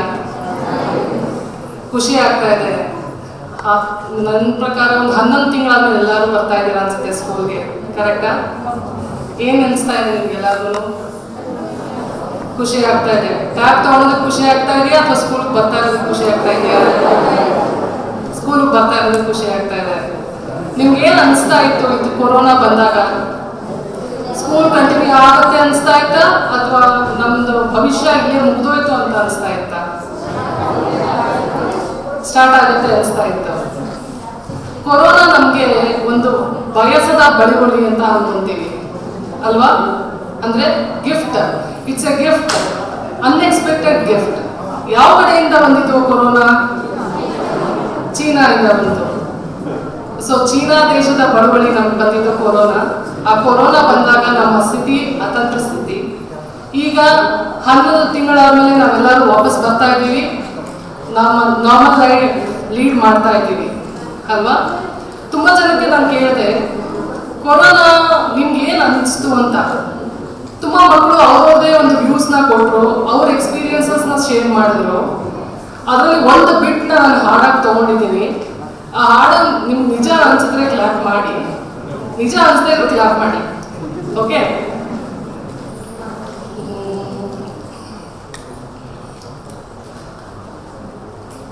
ಚೀನಾ ದೇಶದ ಒಂದು ಕಣ, ಒಂದು ದಿನ, ಒಂದು ಕ್ಷಣ ಬಂದಿತು ನಮ್ಮಿ ಭೂಮಿಯೊಳಗೆ ಕೊರೋನಾ. ಕೊರೋನಾ ಹೀಗೆ ಮನಗಳಲ್ಲಿ ಕುಳಿತೆ. ಕೊರೋನಾ ಕೊರೋನಾ ನೀನೇಗೆ ಭಾವದಲ್ಲಿ ಬೆರೆತೆ. ನಿನ್ನಿಂದ ನಾ ಶಾಲೆಗೆ ಹೋಗೋದನ್ನೇ ಮರೆತೆ. ನಿನ್ನಿಂದ ನಾ ಪಾನಿಪುರಿ ತಿನ್ನೋದನ್ನೇ ಮರೆತೆ. ನೀನೇಗೆ ಮನಗಳಲ್ಲಿ ಕುಳಿತೆ. ನೀನೇಗೆ ಭಾವದಲ್ಲಿ ಬೆರೆತೆ. ನನ್ನ ಹಾಡು ನಿಜನ ಸುಳ್ಳ? ನಿಜ. ತುಂಬಾ ಜನ ಸ್ಕೂಲ್ಗೆ ಹೋಗೋದನ್ನ ಮಿಸ್ ಮಾಡ್ಕೊಂಡಿದ್ದೀರಾ. ಬಟ್ ತುಂಬಾ ಜನಕ್ಕೆ ಸ್ಕೂಲ್ಗೆ ಹೋಗೋದು ಮಿಸ್ ಆಯಿತು ಅನ್ನೋದೇ ಖುಷಿ ಆಗಿದೆ. ಯಾಕಂದ್ರೆ ಎಕ್ಸಾಮ್ ಬರೀಬಾರ್ದು ಅಂತ ತುಂಬಾ ಜನಕ್ಕೆ ಅನ್ಸ್ಬಿಟ್ಟಿತ್ತು ಅನ್ಸುತ್ತೆ. ಎಲ್ಲರಿಗೂ ಮಿಸ್ ಆಯ್ತಾ? ಕೊರೋನಾ ನಮಗೆ ತುಂಬಾ ಕಲ್ಸ್ಕೊಟ್ಟಿದೆ. ಅದ್ರಲ್ಲಿ ಮುಖ್ಯವಾಗಿ ನಮ್ಮ ಕೊರೋನಾ ಏನ್ ಕಲ್ಸ್ಕೊಡ್ತು ಅಂತ ಅನ್ಸುತ್ತೆ ನಿಮ್ಗೆಲ್ಲರಿಗೂ? ಏನ್ ಕಲ್ಸ್ಕೊಡ್ತು? ಕೊರೋನಾ ನಮ್ಗೆ ಮುಖ್ಯವಾಗಿ ಕಲ್ಸ್ಕೊಟ್ಟಿದ್ದು ಸ್ವಚ್ಛತೆ. ಯಾಕಂದ್ರೆ ನಾವು ಪ್ರಪಂಚದಲ್ಲಿ ಆ ಸ್ವಚ್ಛತೆ ಅನ್ನೋದನ್ನೇ ಮರ್ತ್ಬಿಟ್ಟಿದ್ವಿ. ಬಟ್ ಈಗ ಆ ಸ್ವಚ್ಛತೆ ನಮಗೆ ತುಂಬಾ ಒಳ್ಳೆಯ ಪಾಠನ ಕಲಿಸ್ತಾ ಇದೆ. ನಮ್ಮ ಮುಂದಿನ ಪೀಳಿಗೆಗೂ ಆ ಪಾಠನ ನಾವು ಹೇಳ್ಕೊಡೋ ಥರ ಮಾಡ್ತಾ ಇದೆ. ಸೊ ನಾವು ಕೊರೋನಾಗೆ ಇಂಡೈರೆಕ್ಟ್ ಆಗಿ ಆ ಥ್ಯಾಂಕ್ ಅಂತ ನಾವು ಮಾಡಬೇಕು. So we should always thankful to corona. Family ಏನು ಅಂತ ತಿಳ್ಕೊಂಡ್ವಿ, ಸ್ವಚ್ಛತೆ ಏನು ಅಂತ ತಿಳ್ಕೊಂಡ್ವಿ, ನಮ್ಮ ಅತಂತ್ರ ಸ್ಥಿತಿನ ಚಿಕ್ಕ ವಯಸ್ಸಲ್ಲೇ ಫೇಸ್ ಮಾಡೋವಂಥ ಧೈರ್ಯನ ನಾವು ಕಂಡ್ಕೊಂಡ್ವಿ. ಸೊ ಚಿಕ್ಕದಾಗಿರುವಾಗಲೇ ನಾವು ಆ ಧೈರ್ಯದಿಂದ ನಾವು ಮುಂದೆ ಹೋಗ್ತಾ ಇದ್ದೀವಿ. ಬದುಕು ಕೊರೋನಾ ನಮಗೆ ಬದುಕು ಕಲಿಸ್ಕೊಡ್ತು ಅಂತಾನೆ ಹೇಳ್ಬೋದು.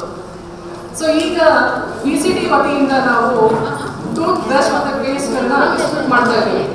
ನಿಮ್ಗೆಲ್ಲರೂ ಅನಿಸ್ತಾ ಇರ್ಬೋದು, ಮ್ಯಾಮ್ ನಮ್ಗಾಗಲೇ 15 ವರ್ಷ ಆಗಿದೆ, ಈಗ ಬ್ರಷ್ ಪೇಸ್ಟ್ ಯಾಕೆ ಕೊಡ್ತಾ ಇದ್ದೀರಾ? ನಮ್ಗೆ ಆಲ್ರೆಡಿ ಬರುತ್ತೆ ಮ್ಯಾಮ್, ನೀವು ನಮ್ಗೇನು ಹೇಳ್ಕೊಡ್ಬೇಡಿ ಅಂತ ಅಲ್ವಾ? ಎಷ್ಟು ಜನಕ್ಕೆ ಆ ಥರ ಅನ್ಸುತ್ತೆ? ಕೈಯಲ್ಲಿ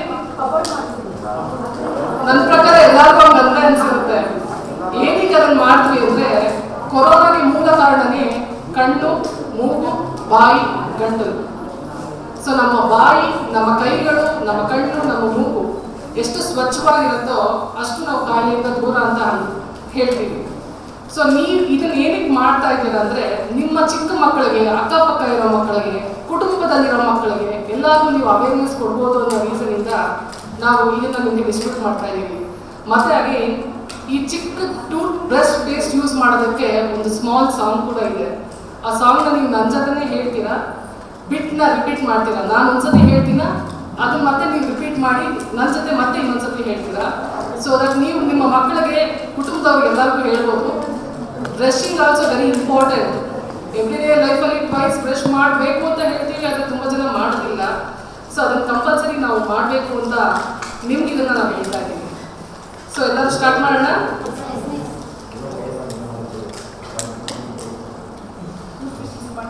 ಇದು ಫೇಮಸ್ ಸಾಂಗ್, ನಿಮ್ಗೆಲ್ಲರಿಗೂ ಗೊತ್ತಿರೋ ಸಾಂಗ್ಗೆ ರಿಮಿಕ್ ಮಾಡಿ ಸ್ವಲ್ಪ ನಾವು ರಿಮಿಕ್ಸ್ ಸಾಂಗ್ ಅಂತ ಮಾಡಿದ್ದೀವಿ. ಎಲ್ಲರೂ ಎಂಜಾಯ್ ಮಾಡಿ ಅಂತ ಹೇಳಿದ್ದೀವಿ.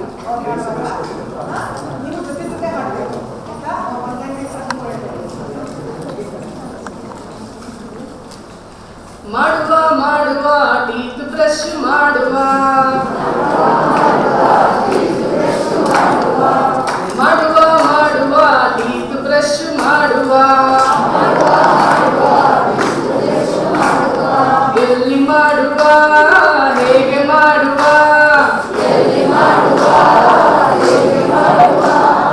ಎಲ್ಲಿ ಮಾಡುವ ಹೇಗೆ ಮಾಡುವ, ಕೈಯಿದ್ದಲಲ್ಲಿ ಬೇಡ ಬೇಡ,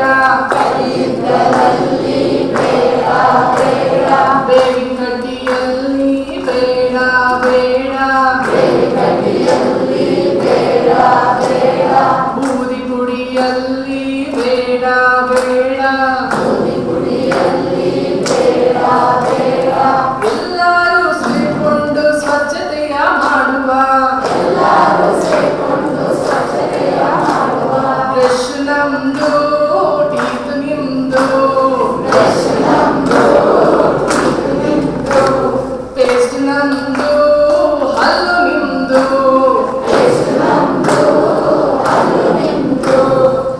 ಮಾಡುವ ಮಾಡುವ ಟೀತ್ ಬ್ರಷ್ ಮಾಡುವ, ಮಾಡುವ ಟೀತ್ ಬ್ರಷ್ ಮಾಡುವ. Thank you. ಸೊ ಇದು ಅಗೇನ್ ಮತ್ತೆ ನಾನೊಂದು ನೀತಿ ಪಾಠ ಇದೆ ಇದರಲ್ಲಿ ಅಂತ ಅನ್ಕೊಬೋದು ನೀವು. ತುಂಬ ಜನ ಈಗಲೂ ಕೂಡ ಇದ್ಲನ್ನು ಯೂಸ್ ಮಾಡ್ತಾರೆ ಬ್ರಷ್ ಮಾಡಲಿಕ್ಕೆ. ಬೂದಿ ಬುಡಲ್ಲಿ ಬ್ರಷ್ ಮಾಡೋದು ನಾವು ನೋಡಿದ್ದೀವಿ. ಜೊತೆಗೆ ಬೇವಿನ ಕಡ್ಡಿ ಕಾಮನ್, ಮರದಿಂದ ಸುಮ್ಮನೆ ಹಿಂಗಿತ್ಕೊಂಡ್ಬರ್ತಾರೆ, ಬ್ರಷ್ ಮಾಡ್ತಾರೆ. ತುಂಬ ಜನ ಮಾಡ್ತಾರೆ ಅಂದ್ಕೊಂಡಿದ್ದೀನಿ. ನೀವೆಲ್ಲರಿಗೂ ಅದು ಎಕ್ಸ್ಪೀರಿಯನ್ಸ್ ಆಗಿದೆ.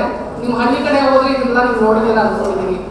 ಸೊ ದಯವಿಟ್ಟು ಬೇವಿನ ಕಡ್ಡಿನ ಒಂದು ಲಾಸ್ಟ್ ಆಪ್ಷನ್ ಅಂತ ತಗೊಂಡ್ರು ಕೂಡ ಟೀತ್ ಬ್ರಷ್ ನೀವೇನು ಹಲ್ಲುಜ್ಜಕ್ಕೆ ನೀವು ಮಾಡ್ತೀರಾ, ನೀಟಾಗಿ ನೀವು ಪೇಸ್ಟ್ನ ಬ್ರಷ್ನ ಯೂಸ್ ಮಾಡಿಕೊಂಡು ಎವ್ರಿ ಡೇ ಟ್ವೈಸ್ ಮಲ್ಗೋಕ್ಕೆ ಮುಂಚೆ, ಬೆಳಗ್ಗೆ ಎದ್ದ ತಕ್ಷಣ ದಯವಿಟ್ಟು ಬ್ರಷ್ ಮಾಡಿ. ನಿಮ್ಮ ಬಾಯಿಯ ಆರೋಗ್ಯ ತುಂಬ ಇಂಪಾರ್ಟೆಂಟು. ಈ ಕೊರೋನಾಯಿಂದ ನೀವು ದೂರ ಹೋಗಬೇಕು ಅಂದರೆ ಕೈಗಳು, ಬಾಯಿ ತುಂಬ ಮುಖ್ಯ. ಅದನ್ನು ನೀವು ಕಾಪಾಡ್ಕೊಳ್ಳಿ, ಬೇರೆಯವ್ರಿಗೂ ಅದ್ರ ಬಗ್ಗೆ ಹೇಳ್ಕೊಡಿ. Okay, thank you so much. Shrimati ಲಲಿತಾರವರಿಗೆ ಧನ್ಯವಾದಗಳು. ಈಗ ಯೂತ್ ಫಾರ್ ಸೇವಾ ಸಂಸ್ಥೆಯ ಶ್ರೀಯುತ ರೋಹಿತ್ ಬೆಲಾನಿ ಅವರು ನಿಮಗಾಗಿ ಪರೀಕ್ಷೆಯನ್ನು ಹೇಗೆ ಎದುರಿಸುವುದು ಎನ್ನುವುದರ ಬಗ್ಗೆ ಕಾರ್ಯಾಗಾರವನ್ನು ನಡೆಸಿಕೊಡಲಿದ್ದಾರೆ. ಶ್ರೀಯುತ ರೋಹಿತ್ ಬೆಲಾನಿ ಅವರು ವೇದಿಕೆಗೆ ಆಗಮಿಸಬೇಕಾಗಿ ವಿನಂತಿ.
I've been asked to do an English lesson based on a model called the 5E model that we do in our school.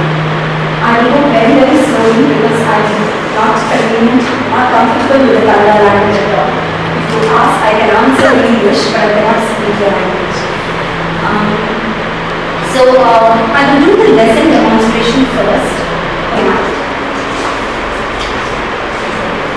Anybody can answer, and any answer is correct. There are no right answers, no wrong answers in our class. So what do you think? It is a desert. It is a beautiful blue sky. Thank you. It is a desert. It's a desert. Thank you. Very hot. Very hot. There is no water. There is no water. Anything with no humans. Dead. Right? So. ಏನು ಮಾಡ್ತಾ ಇದ್ದಾರೆ 2 ಲಕ್ಷ ಜನ ಇವತ್ತು?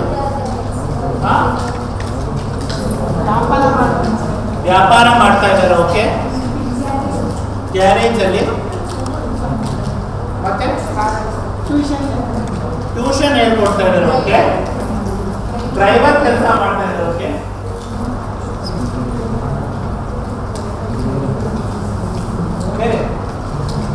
ಹುಡುಗಿರು ಏನ್ ಮಾಡ್ತಿದ್ದಾರೆ? ಹುಡುಗಿರ ಒಂದು simple solution ಹೇಳ್ತೀನಿ ಜೀವನದಲ್ಲಿ. ಎಲ್ಲ ಪೇರೆಂಟ್ಸ್ ನಿಮ್ಗೆ ಹೇಳಿರ್ತಾರೆ 10ನೇ ಕ್ಲಾಸ್ ಪಾಸ್ ಆಗೋ ಇಲ್ಲ ಅಂದ್ರೆ ಏನಾಗುತ್ತೆ? ಮದುವೆ ಆಗುತ್ತೆ. ಇವತ್ತು ಏರೋ ಇಂಡಿಯಾ ಆಶ್ ನೋಡಿದ್ರಲ್ಲ, ಫಸ್ಟ್ ಟೈಮ್ ವರ್ಲ್ಡ್ ಅಲ್ಲಿ ಫ್ಲೈ ಮಾಡಿರೋ ಹೆಣ್ಮಕ್ಳು ಇವತ್ತು ಬಂದು ಏರೋ ಶೋ ಫ್ಲೈ ಮಾಡ್ತಾ ಇದ್ದಾರೆ. ಸೊ ಅಂತ ಹೆಣ್ಮಕ್ಳು ಕೆಪಾಸಿಟಿಯಲ್ಲಿ ನೀವು ಮದುವೆ ಮಾಡಿ ಮನೆ ಹೋಗ್ಬೇಕು ಅನ್ಕೊಂಡಿದ್ದೀರಾ? ಸೊ ಹುಡುಗ ಒಂದು ಸೆಂಟೆನ್ಸ್ ಖಂಡಿತ ಹೇಳಿರ್ತಾರೆ ಪೇರೆಂಟ್ಸ್. ಏನ್ ಹೇಳ್ತಾರೆ? ಸಾಮಾನ್ಯವಾಗಿ ಏನ್ ಹೇಳ್ತಾರೆ?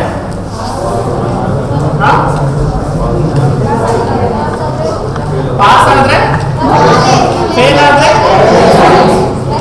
ಗ್ಯಾರೇಜ್. ಸೊ ಎರಡನ್ನೂ ಅಪೋಸ್ ಮಾಡ್ಬೇಕು. ಹುಡುಗಿರಿಗೆ ಫೇಲ್ ಆದ್ರೆ ಮದುವೆ, ಹುಡುಗರಿಗೆ ಫೇಲ್ ಆದ್ರೆ ಗ್ಯಾರೇಜ್. ಗ್ಯಾರೇಜ್ ಕೆಲಸ ಈಸಿ ಅನ್ಕೊಂಡಿದ್ದೀರಾ? ಅವ್ರಿಗೇನು ಬರ್ತಿ ಗ್ಯಾರೇಜಲ್ಲಿ ಕುತ್ಕೊಳ್ತಾರೆ ನಾವು? ಇಲ್ಲ. ಸೊ ಈ 2 ವ್ಯಾಲ್ಯೂಸ್ ನಾವು ಫಸ್ಟ್ ಅಪೋಸ್ ಮಾಡಬೇಕು. ಏನಂದ್ರೆ ನಾವು ಎಷ್ಟು ವರ್ಷ ಓದಿದ್ದೀರಾ 10th ಬರೋಕ್ಕೆ ನೀವೆಲ್ಲ? 10 ಇಯರ್ಸ್ ಅಷ್ಟೇನಾ? 10 ಇಯರ್ಸ್ ಅಷ್ಟೇ. ಅದಕ್ಕೆ ಮುಂದೆ ಮನೇಲಿ ಏನು ಹೇಳ್ಕೊಟ್ಟಿಲ್ವಾ? ಯಾವಾಗಿಂದ ಸ್ಟಾರ್ಟ್ ಮಾಡಿದ್ರು? ಏನ್ ಸ್ಟಾರ್ಟ್ ಮಾಡಿದ್ರು? ಮಗು 3ನೇ ವರ್ಷಕ್ಕೆ ಬಂದ್ರೆ ಪೇರೆಂಟ್ಸ್ ಸ್ಟಾರ್ಟ್ ಮಾಡ್ಬಿಡ್ತಾರೆ. ಬಿ ಹೇಳೋ ಬಿ. ಸೊ ಅಲ್ಲಿಂದ ಸ್ಟಾರ್ಟ್ ಆಗಿರೋರಿಗೆ ಈಗ ಲೈಫಲ್ಲಿ ಒಂದು ಪ್ರೂವ್ ಆಗೋ ಟೆಸ್ಟ್. ಸ್ಪೆಷಲಿ ನಮ್ಮ ಕೆಲವು ಫ್ಯಾಮಿಲೀಸಲ್ಲಿ ನಾವು ಫಸ್ಟ್ ಟೈಮ್ ಓದಿರೋಂಥ ಮಕ್ಕಳು ಒಪ್ಕೊಳ್ತೀರಾ? ಇಲ್ಲ, ಫಸ್ಟ್ ಟೈಮ್ SSLC ಅಪೇರ್ ಆಗೋಂಥ ಮಕ್ಕಳು. ಸರಿನಾ? ಫಸ್ಟ್ ಟೈಮ್ SSLC ಅಪೇರ್ ಮಾಡಬೇಕಂದ್ರೆ ನಿಮ್ಮ ಮನೇನ ನೀವು ರೆಪ್ರೆಸೆಂಟ್ ಮಾಡ್ತಿದ್ದೀರಾ ಫಸ್ಟ್ ಟೈಮ್. ಸೊ ಯಾವ ಥರ ಮಾಡಬೇಕಂದ್ರೆ ಒಂಥರ ಶಾಕ್ ಆಗೋದು. ಓಕೆನಾ? ಸೊ ಅದಕ್ಕೆ ಇವತ್ತು ಒಂದು ಸಿಂಪಲ್ ಟೆಕ್ನಿಕಿಂದ ಸ್ಟಾರ್ಟ್. ಜಾಸ್ತಿ ಭಯ ಬಿಡಿಸಲ್ಲ. ಏನಪ್ಪ ಯಪ್ಪ ಭಯ ಬಿಡಿಸ್ಬಿಟ್ಟ ಹಿಂಗೆಲ್ಲ ಇಲ್ಲ.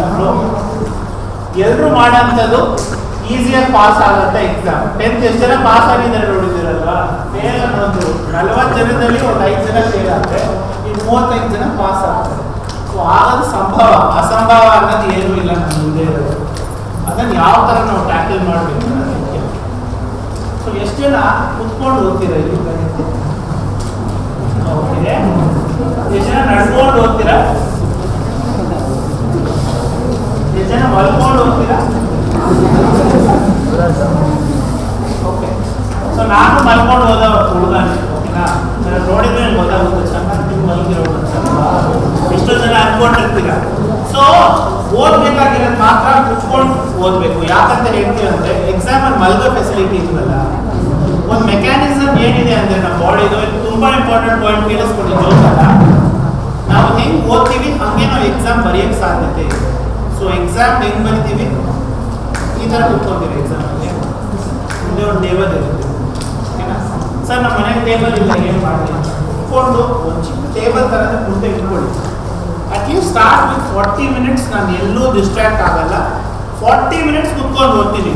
ಇಲ್ಲ ನಾನು ಕೆಲವರು ನೋಡ್ತೀನಿ, ನಾನು 8 ಗಂಟೆ ಕುತ್ಕೊಂಡೆ 12 ಗಂಟೆವರೆಗೂ ಓದೇ ಇಲ್ಲ. 8 o'clock ಕುತ್ಕೊಳ್ಳಿ, 8:40 ತನಕ. ಓದೋಕ್ಕೆ ಮುಂಚೆ ಏನು ಒಂದು ಸಿಂಪಲ್ ಪ್ರಾಕ್ಟೀಸ್ ನೀವು ಮಾಡಬೇಕಾಗಿರೋದಂದ್ರೆ ಒಂದು ಸಣ್ಣ ಪ್ರೇಯರ್ ಮಾಡಬೇಕು. ಈ ಪ್ರೇಯರ್ ಯಾಕೆ ಮುಖ್ಯ ಅನ್ನೋದು ನಾನು ಆಮೇಲೆ ಹೇಳ್ಕೊಡ್ತೀನಿ ನಿಮಗೆ. ಸೊ ಸೊ ಒಂದು ಸಣ್ಣ ಪ್ರೇಯರ್ ಮಾಡ್ಬೋದು ಅಥವಾ ಒಂದು ಸೆಂಟೆನ್ಸ್ ಇಟ್ಕೊಳ್ಳಿ. I am going to study now, I am not going to get disturb. ಇದು ನೀವು ಕನ್ನಡದಲ್ಲೇ ಹೇಳ್ಬೋದು. ಈಗ ನಾನು ಓದ್ತಾ ಇದ್ದೀನಿ, ಬೇಕಾದ್ರೆ ನೀವು ಅಮ್ಮ ಅಪ್ಪಗೂ ಹೇಳಿ, ಈಗ ನಾನು ಓದ್ತಾ ಇದ್ದೀನಿ, ನಾನು 40 ನಿಮಿಷ ಡಿಸ್ಟರ್ಬ್ ಮಾಡ್ತೀವಿ. ಎಷ್ಟು ಮಾತ್ರ ಮೊಬೈಲ್ ಇದೆ ಕೈಯಲ್ಲಿ, ಸ್ವಿಚ್ ಆಫ್ ಮಾಡಿಬಿಡಿ. ಡಿಸೆಂಬರ್, ಈಗ ಫೆಬ್ರವರಿಯಲ್ಲೇ ಸ್ವಿಚ್ ಆಫ್ ಮಾಡಿಬಿಟ್ಟು ಯಾವಾಗ ಆನ್ ಮಾಡಿ ಗೊತ್ತಾಗಲ್ಲ, ರಿಸಲ್ಟ್ ಬಂದ್ಮೇಲೆ. ಯಾಕೆ ಹೇಳ್ತೀನಿ ಗೊತ್ತಾ, ಈ ಫೋನ್ ಇದ್ರೆ ಏನು ಗೊತ್ತಾ, ಫ್ರೆಂಡ್ಸ್ ಫೋನ್ ಮಾಡೋದು 8 ಗಂಟೆಗೆ ನಾನು ಓದ್ಬೇಕಂತ ಅನ್ಕೊಂಡ್ಬಿಟ್ಟಿದ್ದೀನಿ, 8 ಗಂಟೆಗೆ ಕುತ್ಕೊಂತೀನಿ. ಏನು ಮಾಡ್ತಿದ್ಯಾ, ನಾನು ಓದಿಲ್ಲ, ನೀನು ಓದಿಲ್ಲ, ಅವ್ರು ಓದಿರ್ತಾರೆ. ಇದು ಎಕ್ಸಾಮ್ ತನಕ ನಡೆಯೋಂಥ ಕೆಲಸ. ಎಕ್ಸಾಮ್ ದಿನಾನು ನೀವು ಫೋನ್ ಮಾಡಿಬಿಟ್ಟು ಓದ್ಬೇಡ, ನಾನು ಓದಿಲ್ಲ ಕಣ, ರಿಸಲ್ಟ್ ಬಂದಾಗ ಅವ್ರು ಪಾಸ್ ಆಗಿರ್ತಾನೆ, ನೀವು ಫೇಲ್ ಆಗಿರ್ತಾನೆ. ಫಸ್ಟು ಅದಕ್ಕೆ ಮೊಬೈಲ್ನ ಟರ್ನ್ ಆಫ್ ಮಾಡಿಬಿಟ್ಟು 8 ಗಂಟೆಗೆ ಕುತ್ಕೊಳ್ತೀರಾ ಅಂದರೆ ಒಂದು ಪ್ರೇಯರಿಂದ ಸ್ಟಾರ್ಟ್ ಮಾಡಿ. ಆ ಒಂದು ಪ್ರೇಯರ್ನ ಮಾಡಿ ಸ್ಟಾರ್ಟ್ ಮಾಡಿ ಓದೋದು. 40 ನಿಮಿಷ ಪ್ಲ್ಯಾನ್ ಮಾಡ್ಕೊಳ್ಳಿ. ಎಷ್ಟು ಡಯಾಗ್ರಾಮ್ಸ್ ಇದೆ ಸೈನ್ಸಲ್ಲಿ ಎಕ್ಸಾಮ್ಗೆ ವರ್ಷ ಬರಬೇಕಾಗಿರೋದು? 8 to 15 ಇರುತ್ತೆ. ಆ 8 to 15 ನೀವು ಮಾಡಿದ್ರೆ 10 ಮಾರ್ಕ್ಸ್ ಅಲ್ಲೇ ಬಂತು. ಸೊ ದಿನ ಒಂದು 2 ಡಯಾಗ್ರಾಮ್ ತಗೊಳ್ಳಿ. ಸ್ಟಾರ್ಟಿಂಗಲ್ಲಿ ನನಗೆ ಬೋರ್ ಆಗುತ್ತಾ, ನಾನು 2 ಡಯಾಗ್ರಾಮ್ ಇಂದ ಶುರು ಮಾಡಿ 2 ಡಯಾಗ್ರಾಮ್ ಪ್ರಾಕ್ಟೀಸ್ ಮಾಡಿ. ಗ್ರಾಫ್ ಇದೆ ಮ್ಯಾಥ್ಸಲ್ಲಿ, ಆ ಗ್ರಾಫ್ನ ಪ್ರಾಕ್ಟೀಸ್ ಮಾಡಿ. ಸೊ 8 o'clock ಶುರು ಮಾಡಿ, ಕುತ್ಕೊಳ್ಳಿ, ಓದಿ. ಆ ಪ್ರೇಯರ್ ಹೇಳಿ. ಪ್ರೇಯರ್ ಯಾಕೆ ಮಾಡಬೇಕಂದ್ರೆ ಈಗ ನಾನು ಹೇಳಕ್ಕೆ ಬರ್ತಾ ಇದೆ, ಯಾಕೆ ಮಾಡಬೇಕು ಒಂದು ಪ್ರೇಯರ್? ನಿಮ್ಮ ಮೈಂಡ್ಗೆ ಒಂದು ಮೆಸೇಜ್. ಈಗ ಫಿಲಮ್ ಮುಂಚೆ ಏನು ಬರುತ್ತೆ ಸ್ಕ್ರೀನ್ ಮೇಲೆ? ಫಿಲಮ್ ಮುಂಚೆ ಒಂದು ಬರುತ್ತೆ, ಏನು ಬರುತ್ತೆ ಸ್ಕ್ರೀನ್ ಮೇಲೆ? ದೇವ್ರ ಫೋಟೋ ಬರುತ್ತೆ. ಓಕೆ, ದೇವ್ರ ಫೋಟೋ ಆದ್ಮೇಲೆ ಹಾಡು ಬರುತ್ತಾ? ಸ್ಟಾರ್ಟಿಂಗ್ ಅಲ್ಲಿ ಎಷ್ಟೋ ಫಿಲ್ಮ್ಗಳಲ್ಲಿ ನೋಟಿಸ್ ಮಾಡಿದ್ರೆ ಹಾಡು ಬರುತ್ತಂತ. ಸೊ ನಿಮ್ಮನ್ನು ಆಚೆ ಪ್ರಪಂಚದಿಂದ ಆಫ್ ಮಾಡಿ ಫಿಲ್ಮ್ಗೆ ಅವ್ರು ಮೂವ್ ಮಾಡಕ್ಕೆ ಹಾಡನ್ನ ತರ್ತಾರೆ. ಆ ಹಾಡಾದ್ಮೇಲೆ ನಿಮ್ಗೆ ಗೊತ್ತು ಈ ಪಿಕ್ಚರ್ ಇಲ್ಲಿ. ಅಥವಾ ಎಷ್ಟೋ ಪಿಕ್ಚರ್ ಏನ್ ಮಾಡ್ತಾರೆ, ಒಂದು ಊರನ್ನ ತೋರಿಸ್ತಾರೆ. ಸ್ಟಾರ್ಟಿಂಗ್ ಒಂದು ದೊಡ್ಡ ಊರ್ ಮೇಲೆಯಿಂದ ಕ್ಯಾಮ್ರಾ ತೋರಿಸ್ಕೊಂಡು ಆಮೇಲೆ ನೀವು ಆ ಊರ್ ಒಳಗೆ ಒಂದು ಹುಡುಗರ ಲೈಫ್ ಕರ್ಕೊಂಡು ಹೋಗ್ತಾರೆ. ನೋಡಿದ್ದೀರಾ? ಹಾಗೆ ನಮ್ಮ ಮೈಂಡ್ನ ಕೆಲಸಕ್ಕೆ ನಾವು ಸ್ವಿಚ್ ಆಫ್ ಮಾಡಿ ಸ್ವಿಚ್ ಆನ್ ಮಾಡಬೇಕು. ಸೊ ಓದುವಾಗ ಮೈಂಡ್ನ ಸ್ವಿಚ್ ಆಫ್ ಮಾಡಿಬಿಟ್ಟು ಒಂದ್ಸತಿ ಆನ್ ಮಾಡಿ. ಪ್ರೇಯರ್ ಅದು ವಾರ್ನಿಂಗ್ ಪಾಯಿಂಟ್ ನಿಮಗೆ. ಆನ್ ಮಾಡಿ. ಈಗ ನಾನು ಓದೋಕೆ ಕುತ್ಕೊಂತ ಇದ್ದೀನಿ. ಓದೋದು ಮುಗಿದ ತಕ್ಷಣ ಒಂದು ಪ್ರೇಯರ್ ಮಾಡಬೇಕು. ಈಗ ಆಫ್ ಮಾಡ್ತಾ ಇದ್ದೀನಿ ಮೈಂಡ್ನ, ಬೇರೆ ಕೆಲಸಕ್ಕೆ ಹೋಗ್ತಾ ಇದ್ದೀನಿ, ವಾಪಸ್ ಬರ್ತೀನಿ ನಿಮಗೆ. ಈ ಸೇಮ್ ಪ್ರೇಯರ್ನ ನೀವು ಎಕ್ಸಾಮ್ ಹಾಲಲ್ಲಿ ಪೇಪರ್ ಮುಂದೆ ಕುತ್ಕೊಂತೀರಲ್ಲ, ಅದನ್ನು ಮಾಡಬೇಕು. ಎಕ್ಸಾಮ್ ಸ್ಟಾರ್ಟ್ ಆಗೋದು ಮುಂಚೆ ತಿರ್ಗಾ ಆನ್ ಆಗಪ್ಪ, ಇಷ್ಟೆಲ್ಲ ತೊಗೊಂಡಿದ್ದೀನಿ ನೋಡು, ಈಗ ನಾನು ಇದನ್ನು ಬರೀಬೇಕು. ಸೊ ಅದನ್ನು ಮಾಡಬೇಕು. ಸೊ ಈ ಪ್ರೇಯರ್ ಜ್ಞಾಪನೆ ಅಂತ ಏನು 2 ಪಾಯಿಂಟ್ ಜ್ಞಾಪನೆ ಇರುತ್ತೆ ಇವತ್ತಿನ ಸಲ. ಈಗ ಇದುವರೆಗೂ ಡಿಸ್ಕಸ್ ಮಾಡಿರೋದು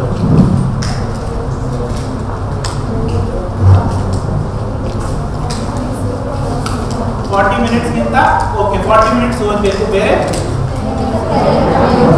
ಪ್ರೇಯರ್ ಮಾಡಬೇಕು, ಕುತ್ಕೊಂಡು ಓದಬೇಕು. ಎಷ್ಟು ಜನಕ್ಕೆ ಇಲ್ಲಿ ನಿಮ್ಮ ಟೀಚರ್ಸ್ ನೀವು ಪಾಸ್ ಆಗಲ್ಲ ಅಂತ ಹೇಳ್ಕೊಡಿದ್ರೆ ಕೈ ಎತ್ತಿ. ಫ್ರಾಂಕ್ ಆಗಿ ಎತ್ತಿ ಕೈ. ಯಾರು ನಿಮ್ಮ ಟೀಚರ್ಸ್ ಇಲ್ಲಿ ಇಲ್ಲ? ಎಷ್ಟು ಜನ ನೀವು ಪಾಸೇ ಆಗಲ್ಲ ಅಂತ ನಿಮ್ಮ ಟೀಚರ್ಸ್ ಹೇಳ್ಬಿಟ್ಟಿದ್ದಾರೆ? ಕೈ ಎತ್ತಿ, ಕೈ ಎತ್ತಿ. ನೋ ಪ್ರಾಬ್ಲಮ್, ಬ್ಯಾಡ್ ಮಾಡಿ. ಕ್ಯಾಮ್ರಾ ಆಫ್ ಮಾಡಿಸ್ಬಿಡ್ಲ? ಬೇಕಾಗಿಲ್ವಾ ಸರ್? ಆಫ್ ಮಾಡ್ಬೇಕು. ಒಂದು 5 ನಿಮಿಷ. ಯಾರು ಹೇಳಿ ಮಕ್ಕಳೇ, ಯಾರು ನಿಮ್ಮ ಟೀಚರ್ಸ್ ನೀವು ಪಾಸ್ ಆಗಲ್ಲ ಅಂತ ಹೇಳ್ಬಿಟ್ಟು, ಅಥವಾ ನೀವೇ ಅನ್ಕೊಂಡಿದ್ದೀರ ಪಾಸ್ ಆಗ? ಕೈ ಎತ್ತಿ. ವೆರಿ ಓಪನ್ ಇದ್ವಿ, ಬೇರೆಯವ್ರನ್ನ ಆಚೆ ಕಳಿಸ್ಬೇಕಾ? ಹೇಳಿ ಮತ್ತೆ. ಕಮಾನ್.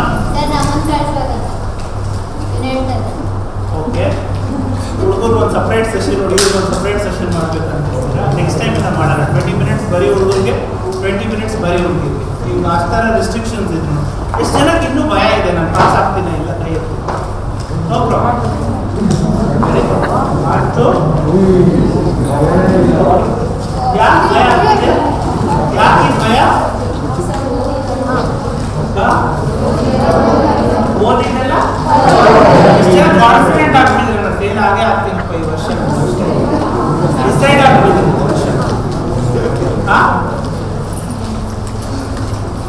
ಸೊ ಈಗ ಒಂದು 4-5 ಸೆಷನ್ ಅಲ್ಲಿ ನಿಮ್ಮ ಕ್ಲಾಸಲ್ಲಿ ಏನು ಮಾಡ್ತಾರೆ, ಬರೀ ಪಾಠ ಮಾಡಿ. ನಾನೇ ಕೇಳಿದ್ದೀನಿ, ನನ್ನ ಸ್ವಂತ ಟೀಚರ್ಸ್ ನನಗೆ ಹೇಳಿದ್ದಾರೆ, ನೀನು ಪಾಸ್ ಆಗಿ ಜೀವನದಲ್ಲಿ ಅಭಿವೃದ್ಧಿ ಆಗಲ್ಲ ಕಣ. ಇವತ್ತು ನನ್ನ ಟೀಚರ್ಸ್ ನನ್ನ ಸೆಷನ್ ಬನ್ನಿ, ನಾನು ಒಂದ್ಸತಿ ಕರ್ಕೊಂಡು ಹೋಗ್ತೀನಿ. ನನ್ನ ಸ್ಕೂಲಲ್ಲೇ ನನ್ನ ಸೆಷನ್ ತಗೊಳ್ಳೋವಾಗ ನನ್ನ ಟೀಚರ್ಸ್ ಕೂತಿರ್ತಾರೆ. ಅದೇ ಟೀಚರ್ಸ್ ಕೆಲಸದ ಏನು ಗೊತ್ತಾ, ಫ್ರಸ್ಟ್ರೇಷನ್. ಎಷ್ಟೋ ಹೇಳ್ಕೊಟ್ಟಿರ್ತಾರೆ ನಿಮಗೆ, ಅವ್ರಿಗೆ ನೀವು ಫೇಲ್ ಆಗ್ಬೇಕಂತ ಅವ್ರಿಗೇನಿದಿಲ್ಲ, ಅದು ಫ್ರಸ್ಟ್ರೇಷನ್ ಅಷ್ಟೇ. ನೀವೇ ಜೀವನದಲ್ಲಿ ಮುಂದೆ ಬಂದ್ಬಿಟ್ಟು ಏನಾದರೂ ಮಾಡಿ ಅವ್ರ ಹತ್ರ ಹೋದ್ರೆ ಅವರಷ್ಟು ಖುಷಿ ಯಾರು ಮಾಡ್ತಾರೆ.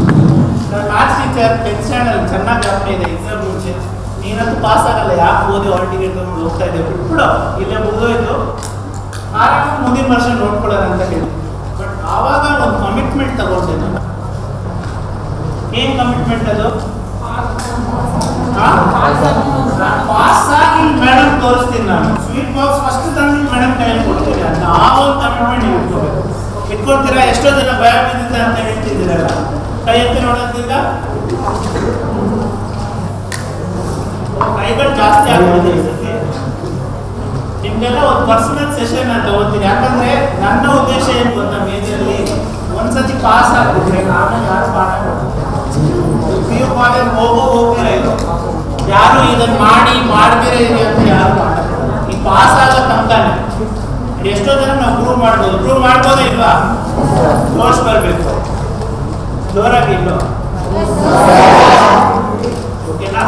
ಸೊ ಫಸ್ಟ್ ಸ್ಟೆಪ್ ಏನಂದ್ರೆ ಇವತ್ತಿಂದ ಚಿಕ್ಕದಾಗಿ ಸ್ಟಾರ್ಟ್ ಮಾಡೋಣ. ಯಾವ ಸಬ್ಜೆಕ್ಟ್ ಅಲ್ಲಿ ಭಯ, ಯಾವ ಸಬ್ಜೆಕ್ಟ್ ಅಲ್ಲಿ ಎಲ್ಲಕ್ಕಿಂತ ಜಾಸ್ತಿ ಭಯ ಇದೆ ನಿಮ್ಗೆ?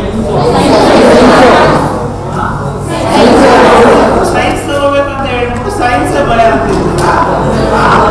ಏನ್ ಮಾಡ್ತೀರ ಟೀಮಲ್ಲಿ? ಈಗಲೇ ಭಯ ಅಂದ್ರೆ ಸೊ ಸೈನ್ಸ್ ಆದ್ಮೇಲೆ ಮ್ಯಾಥ್ಸ್ ಆದ್ಮೇಲೆ ಇಂಗ್ಲಿಷ್ ಆದ್ಮೇಲೆ ಹಿಂದಿ, ಏನು ಎಲ್ಲ subject Kannada social easy. So ಈ 4 ಸಬ್ಜೆಕ್ಟ್ ಏನ್ ಕಷ್ಟ? First science ಅನ್ಕೊಂಡಿದ್ದೀರಾ. ಸೈನ್ಸ್ಗೆ ನಾನು ಹೇಳಿದ್ದು ಡಯಾಗ್ರಾಮ್. ಎಷ್ಟು ಮಾರ್ಕ್ಸ್ ಡಯಾಗ್ರಾಮ್ ಬರುತ್ತೆ ವರ್ಷಕ್ಕೆ? 10 ಮಾರ್ಕ್ಸ್. ದಿನ 2 ಮಾಡಿ, 2 ಜಾಸ್ತಿ ಬೇಡ, 2 ಇವತ್ತಿಂದ ಶುರು ಮಾಡಿದ್ರೆ ದಿನ 2 ಮಾಡಿ. 8 to 10 ಮಾರ್ಕ್ಸ್. ಪಾಸಿಂಗ್ ಮಾರ್ಕ್ಸ್ ಎಷ್ಟಪ್ಪ? 28. ನಾನು ಓದುವಾಗ ಎಷ್ಟಿತ್ತು ಗೊತ್ತಾ? ಅವೆಲ್ಲ ಓದುವಾಗ 40 ಮಾರ್ಕ್ಸ್ ಪಾಸಿಂಗ್. 40 ಮಾರ್ಕ್ಸ್ ಬಂದ್ರೆ ಪಾಸ್.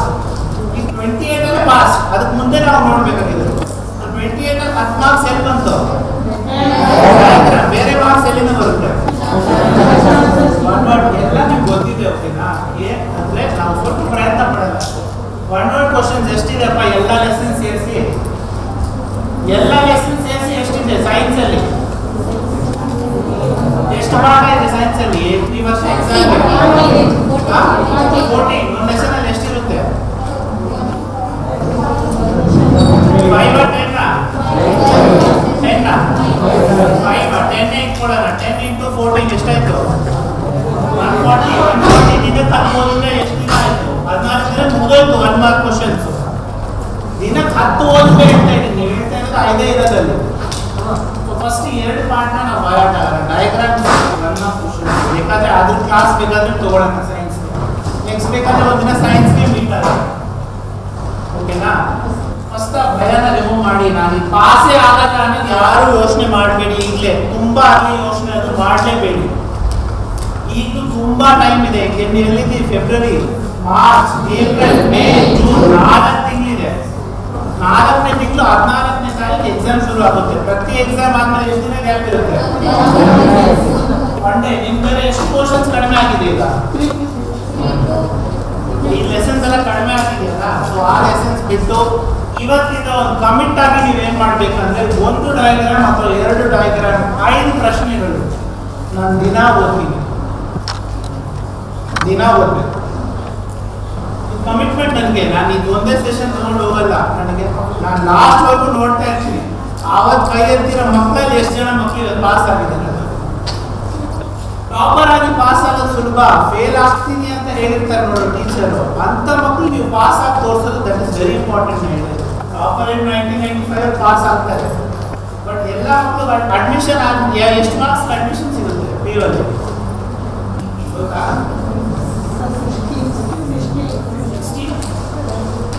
ಯಾವ ಕಾಲೇಜ್ ಅನ್ಕೊಂಡಿದ್ದೀರಿ ನಿಮಗೆಲ್ಲ PU? ಹೇಳಿ ಕಾಲೇಜ್ ಹೇಳಿ ಸುಮ್ಮನೆ. ದೇಶಾಧಿಪುರಂ ಓಕೆ, ಯಲಹಂಕ ಓಕೆ, ಜಕ್ಕೂರ್, ಮಹಾರಾಣಿ. ಸೊ ಇವೆಲ್ಲ ಈಗಲೇ ಪ್ಲಾನ್ ಮಾಡಬೇಡಿ. ಫಸ್ಟ್ ಏನು ಪ್ಲಾನ್ ಮಾಡಿ ಅಂದರೆ, ನಾನು 10th ಸ್ಟ್ಯಾಂಡರ್ಡ್ ಹಾಲ್ ಟಿಕೆಟ್ ತಗೊಂಡು 10th ಸ್ಟ್ಯಾಂಡರ್ಡ್ ಎಕ್ಸಾಮ್ ಚೆನ್ನಾಗಿ ಬರುತ್ತೆ. ನಿಮ್ಗೆ ಗೊತ್ತಾ ಎಷ್ಟೋ ಕಾಲೇಜಸ್ ಫ್ರೀ ಸೀಟ್ ಕೊಡುತ್ತೆ ಗೌರ್ಮೆಂಟ್ ಸ್ಕೂಲ್ ಮಕ್ಕಳು, ಗೊತ್ತಾ? ನನಗೊಂದು 10 ಕಾಲೇಜ್ ಗೊತ್ತು. ಇದು ಗೌರ್ಮೆಂಟ್ ಕಾಲೇಜ್ಗೆ ಫ್ರೀ ಸೀಟ್ ಕೊಡೋಂಥ ಕಾಲೇಜಸ್. ಯಾಕೆ ನಾವು ಬೇರೆ ಬೇರೆ ಕಾಲೇಜ್ ಬಗ್ಗೆ ಯೋಚನೆ ಮಾಡಬೇಕು? ಫ್ರೀ ಸೀಟ್ ಬಗ್ಗೆ ಯಾಕೆ ಏನು ಮಾಡಬಾರ್ದು? ಪ್ರತಿಯೊಬ್ಬರು ಈ ಟ್ಯಾಬ್ ಕೊಟ್ಟಿದ್ದಾರೆ, ಏನು ಮಾಡ್ತಿದ್ದಾರೆ ಈಗ? ಟ್ಯಾಬಲ್ಲಿ ಏನಿದೆ ಅಂತ ಹೇಳಿದ್ವಿ.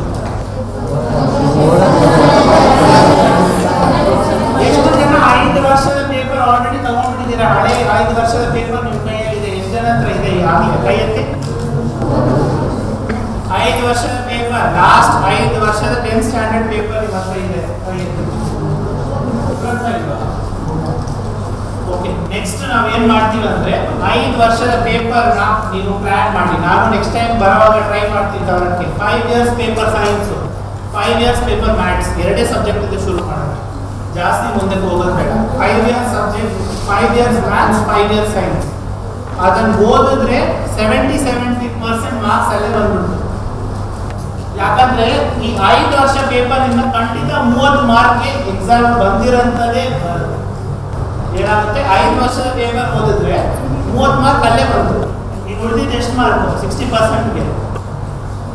60% ಅಂದ್ರೆ 60 ಮಾರ್ಕ್ಸ್ ಇರಬೇಕು. ಎಲ್ಲ ಸಬ್ಜೆಕ್ಟಲ್ಲಿ 60 ಇದ್ರೆ ಎಷ್ಟು ಟೋಟಲ್? 60%. ಸೊ ಈ 5 ವರ್ಷದ ಪೇಪರ್ ಆಯ್ತಾ, ಈ ಡಯಾಗ್ರಾಮ್ಸು 1 ಮಾರ್ಕ್ಸ್ ಇದೆಲ್ಲ ಪ್ರಾಕ್ಟೀಸ್ ಮಾಡೋಣ. ಫಸ್ಟ್ ಭಯ ಬಿಡಿ. ಎಷ್ಟು ಜನ ಸೈನ್ಸ್ ಕ್ಲಾಸ್ನ ಕೇಳಿಸ್ಕೊಳ್ತಾ ಇದ್ದಾರೆ? ಎಷ್ಟು ಸೀರಿಯಸ್ ಆಗಿ ಕೇಳಿಸ್ಕೊಳ್ತಾ ಇದ್ದಾರೆ?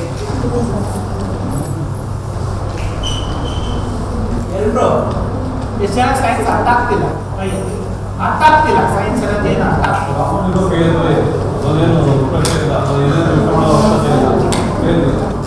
ಓಕೆ, ಅರ್ಥ ಆಗ್ತಿಲ್ಲ ಅಂದ್ರೆ ಏನಾಗ್ತಿದೆ ಸರ್? ನಾ ಆಚೆ ಕಳಿಸ್ಲ ಸರ್? ಒಂದು 10 ನಿಮಿಷ ಆಚೆ ಹೋಗ್ಬೇಕು.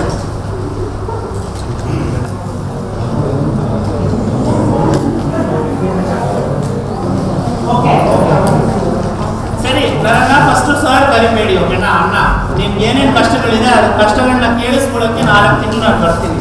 ನಿಮ್ಮ ಕಷ್ಟ ನಾನು ಕೇಳಿ ನನ್ನ ಹತ್ರ ಏನು ಸೊಲ್ಯೂಷನ್ ಇದೆ ಕೊಡೋಕೆ ಟ್ರೈ ಮಾಡ್ತೀನಿ. ಹೇಳೋಣ ಏನಂತ. ಹಾಂ, ಡಯಾಗ್ರಾಮ್ಸ್ ಅರ್ಥ ಆಗ್ತಿಲ್ಲ. ಓಕೆ ಓಕೆ, ಬೇರೆ ಬೇರೆ ಯಾರಿಗೆ ಏನು ಅರ್ಥ ಆಗ್ತಿಲ್ಲ ಸೈನ್ಸಲ್ಲಿ? ನಾನು ಈ ಕೇಳ್ತೀನಿ, ನಾನು ನಮಗೆ ಎಕ್ಸ್ಪ್ಲೇನ್ ಮಾಡೋಕ್ಕೆ ಅರ್ಥ ಆಗ್ತಿಲ್ಲ. ಏನು ಅರ್ಥ ಆಗ್ತಿಲ್ಲ ಸೈನ್ಸಲ್ಲಿ? ಏನು ಹೇಳಿದೆಯಪ್ಪ? ಫಿಸಿಕ್ಸ್ ಏನೇನಿದೆ ಮೇನ್ ಪಾರ್ಟ್ಸ್ ಸೈನ್ಸ್ದು? ಫಿಸಿಕ್ಸು,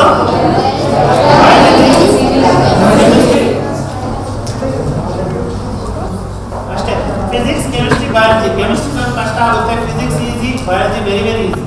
ಈ ಥರ ನೀವು ಅರ್ಥ ಮಾಡ್ಕೊಂಡು ಓದಿ. Biology very very easy, biology first ಮುಗಿಸ್ಬಿಡಿ. ಬಯಾಲಜಿ ಮ್ಯಾಕ್ಸಿಮಮ್ ಡಯಾಗ್ರಾಮ್ಸ್ ಮಾಡಿದ್ರೆ ಬಯಾಲಜಿ ಮುಗಿದೋಯ್ತಾರೆ. ಫಿಸಿಕ್ಸ್ ಏನಾಗುತ್ತೆ? ಲೈಟ್ ಇರುತ್ತಾ ನಿಮಗೆ? ಲೈಟ್ ಇದೆಯಾ? ಏನಿದೆ ಲೆಸನ್ಸ್ ನಿಮಗೆ ಫಿಸಿಕ್ಸ್? ಬೆಳಕಂದ್ರೆ ಏನು? ಲೈಟ್, ವಿದ್ಯುತ್ ಶಕ್ತಿ, ಇವೆಲ್ಲ. ಸೊ ಇವೆರಡು 3 ಪಾಠಗಳು, ಅದ್ರ ಇಂಪಾರ್ಟೆಂಟ್ ಡಯಾಗ್ರಾಮ್ಸ್. ಫಿಸಿಕ್ಸ್ ಮುಗಿತು. ಕೆಮಿಸ್ಟ್ರಿ ಲಾಸ್ಟ್ ಪಾರ್ಟ್ಗೆ ಇಟ್ಕೊಳ್ಳಿ. ಕೆಲವು ಮಾತ್ರ ಆರ್ಡರ್. ಓಕೆನಾ? ಈಗ ಮ್ಯಾಥ್ಸ್ ಎಷ್ಟು ಜನಕ್ಕೆ ಅರ್ಥ ಆಗ್ತಿಲ್ಲ? ಮ್ಯಾಥ್ಸ್ ಎಷ್ಟು ಜನಕ್ಕೆ ಅರ್ಥ ಆಗ್ತಿಲ್ಲ? ಮ್ಯಾಥ್ಸ್ ಎಷ್ಟು ಜನಕ್ಕೆ ಅರ್ಥ ಆಗ್ತಿಲ್ಲ? ಅರ್ಥ ಆಗ್ತಿದೆ ಎಲ್ರಿಗೆ? ಅರ್ಥ ಆಗುತ್ತೆ ಎಲ್ರಿಗೆ? 100%. ಮ್ಯಾಥ್ಸ್ 100 ಮಾರ್ಕ್ಸ್ ಎಲ್ರಿಗೆ. So science has committed next week ಇಂದ ಮೇ ಬಿ ನೆಕ್ಸ್ಟ್ ಮಂತ್ ಅಥವಾ ಈ ಮಂತ್ ಟ್ರೈ ಮಾಡಿ 5 ವರ್ಷದ ಕ್ವಶನ್ ಪೇಪರ್ ಕಳಿಸ್ತೀವಿ. ಟ್ರೈ ಮಾಡಿ ನಿಧಾನಕ್ಕೆ ಶುರು ಮಾಡಿ. ಅರ್ಥ ಆಗುತ್ತೆ. ಅರ್ಥ ಆಗಿದ್ರೆ ಬ್ರಹ್ಮವಿದ್ಯೆ ಇರುತ್ತೆ ಟೆಕ್ಸ್ಟ್ ಬುಕ್ಕಲ್ಲಿ. ನಾವೆಲ್ಲ ಕುತ್ಕೊಂಡು ನಾನು ನೀನು ನೋಡ್ತಾ ಇದ್ದೀನಿ ಅಂದರೆ ಏನಿದೆ ನನ್ನ ಮುಂದೆ? ಯಾಕೆ ನೀವು ಕಾಡ್ತಾ ಇದ್ದೀನಿ ನನಗೆ? ಯಾಕೆ ಕಾಡ್ತಾ ಇದ್ದೀನಿ? ದೃಷ್ಟಿ ಆದಮೇಲೆ ಕಣ್ಣಿದ್ರೆ ಸಕಾಲ ಕಾಣುತ್ತಾ? ಬೆಳಕಂದ್ರೆ ಏನು? ಲೈಟ್. ಒಂದು ಪಾಠ ಆಲ್ಮೋಸ್ಟ್ ಅರ್ಥ ಆಯ್ತು. ಲೈಟ್ ಇಲ್ಲದೆ ಏನು ಕಾಣಲ್ಲ. ಲೈಟ್ ಆಫ್ ಮಾಡಿದ್ರೆ ಏನು ಕಾಣಲ್ಲ, ಲೈಟ್ ಇದ್ರೆ ಎಲ್ಲ ಕಾಣುತ್ತೆ. ಒಂದು ಪಾಠ ಒಂದು ಕಾನ್ಸೆಪ್ಟ್ ಅರ್ಥ ಆಯ್ತು. ಈ ಥರ ಸುಲಭ ತಗೊಳ್ಳಿ. ನೀವೇನು ಮಾಡಿದ್ರೆ ತುಂಬಾ ಕಾಂಪ್ಲಿಕೇಟ್ ಮಾಡ್ಕೊಂತೀರ. ಬೇರೆ ಲೆಸನ್ ಇದೆ ನಿಮಗೆ?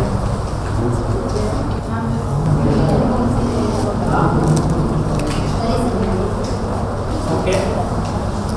ಸೊ ಇದನ್ನ ಫಸ್ಟ್ ಸೆಷನ್ ಮೂರೇ ಅರ್ಥ ಮಾಡ್ಕೊಳ್ಳೋಣ. 40 ನಿಮಿಷ ಓದಬೇಕು ಒಂದು ಸಬ್ಜೆಕ್ಟ್ನ, 40 ನಿಮಿಷ ಓದಬೇಕು. 40 ನಿಮಿಷಕ್ಕಿಂತ ಜಾಸ್ತಿ ಬೇಡ.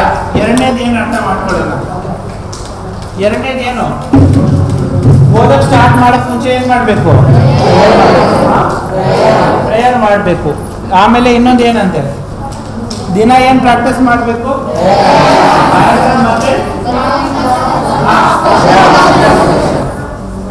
ಡಯಾಗ್ರಾಮ್ ಮತ್ತೆ ಕ್ವಶನ್ ಇಷ್ಟು ಸ್ಟಾರ್ಟ್ ಮಾಡೋಣ. ಇವಾಗ ಡೇಟ್ ಏನು, ವೋಟ್. ನೆಕ್ಸ್ಟ್ ನಾವು ಮೀಟ್ ಆಗೋದು ಯಾವಾಗ, ನೆಕ್ಸ್ಟ್ ಮಂತ್. ಅದಕ್ಕೆ ಮುಂಚೆ ನೀವೆಲ್ಲ ನಾನು ಬರ್ತೀನಿ ಅವತ್ತು ಬಯೋಗ್ರಾಫ್ ಎಲ್ಲೂ ಕೇಳ್ತೀನಿ ಮಾಡ್ಕೊಡೋಕ್ಕೆ. ನಾನು ಹೇಳಿ ಇಷ್ಟೇ ಅರ್ಥ ಮಾಡ್ಕೊಂಡು ಬನ್ನಿ, ನಾನು ಬೇರೆ ಏನೂ ಕೇಳಲ್ಲ ಅವತ್ತಿನ ದಿನ. 1 ಮಾರ್ಕ್ ಕ್ವಶನ್ಸು ಡಯಾಗ್ರಾಮ್ ಇಷ್ಟು ಮಾಡ್ಕೊಂಡು ಬನ್ನಿ ಅಷ್ಟೇ, ಬೇರೆ ಏನೂ ಬೇಡ. 1 ಮಾರ್ಕ್ ಕ್ವಶನ್ಸ್ ಎಲ್ಲ ಇದೆಯಾ, ಎಷ್ಟಿದೆ ಮ್ಯಾಥ್ಸಲ್ಲಿ ಫಾರ್ಮುಲಾಸ್ ಎಲ್ಲ ಒಂದು ಶೀಟಲ್ಲಿ ಬರ್ಕೊಂಡು ಅದು ಒಂದು 2 ಜಾಸ್ತಿ ಬೇಡ, ಫಾರ್ಮುಲಾ 2 ಮಾಡ್ಕೊಳ್ಳಿ ಒಂದು ದಿನಕ್ಕೆ. ಇಷ್ಟೇ ಫಸ್ಟ್ ಸೆಷನ್ ಸಾಕು. ನಾನೇನು ನಿಮ್ಗೇನು ಜಾಸ್ತಿ ಬರ್ಡನ್ ಮಾಡ್ತಿಲ್ಲ, ಬಟ್ ನೀವು ಪ್ರಾಮಿಸ್ ಮಾಡಿ ನಾನು ಮಾಡ್ಕೊಂಡು ಬರಬೇಕು. ಮತ್ತು ನಾನು ನೆಕ್ಸ್ಟ್ ಸೆಷನ್ ಬರಲ್ಲ, ಆಮೇಲೆ ಕ್ಲೋಸ್. ನೋಡ್ತೀನಿ ಮಕ್ಕಳು ಓದ್ತಾ ಇಲ್ಲ, ಬರಲ್ಲ. ಇಷ್ಟೇ ಇಷ್ಟೇ ಓಕೆನಾ. ಡಯಾಗ್ರಾಮ್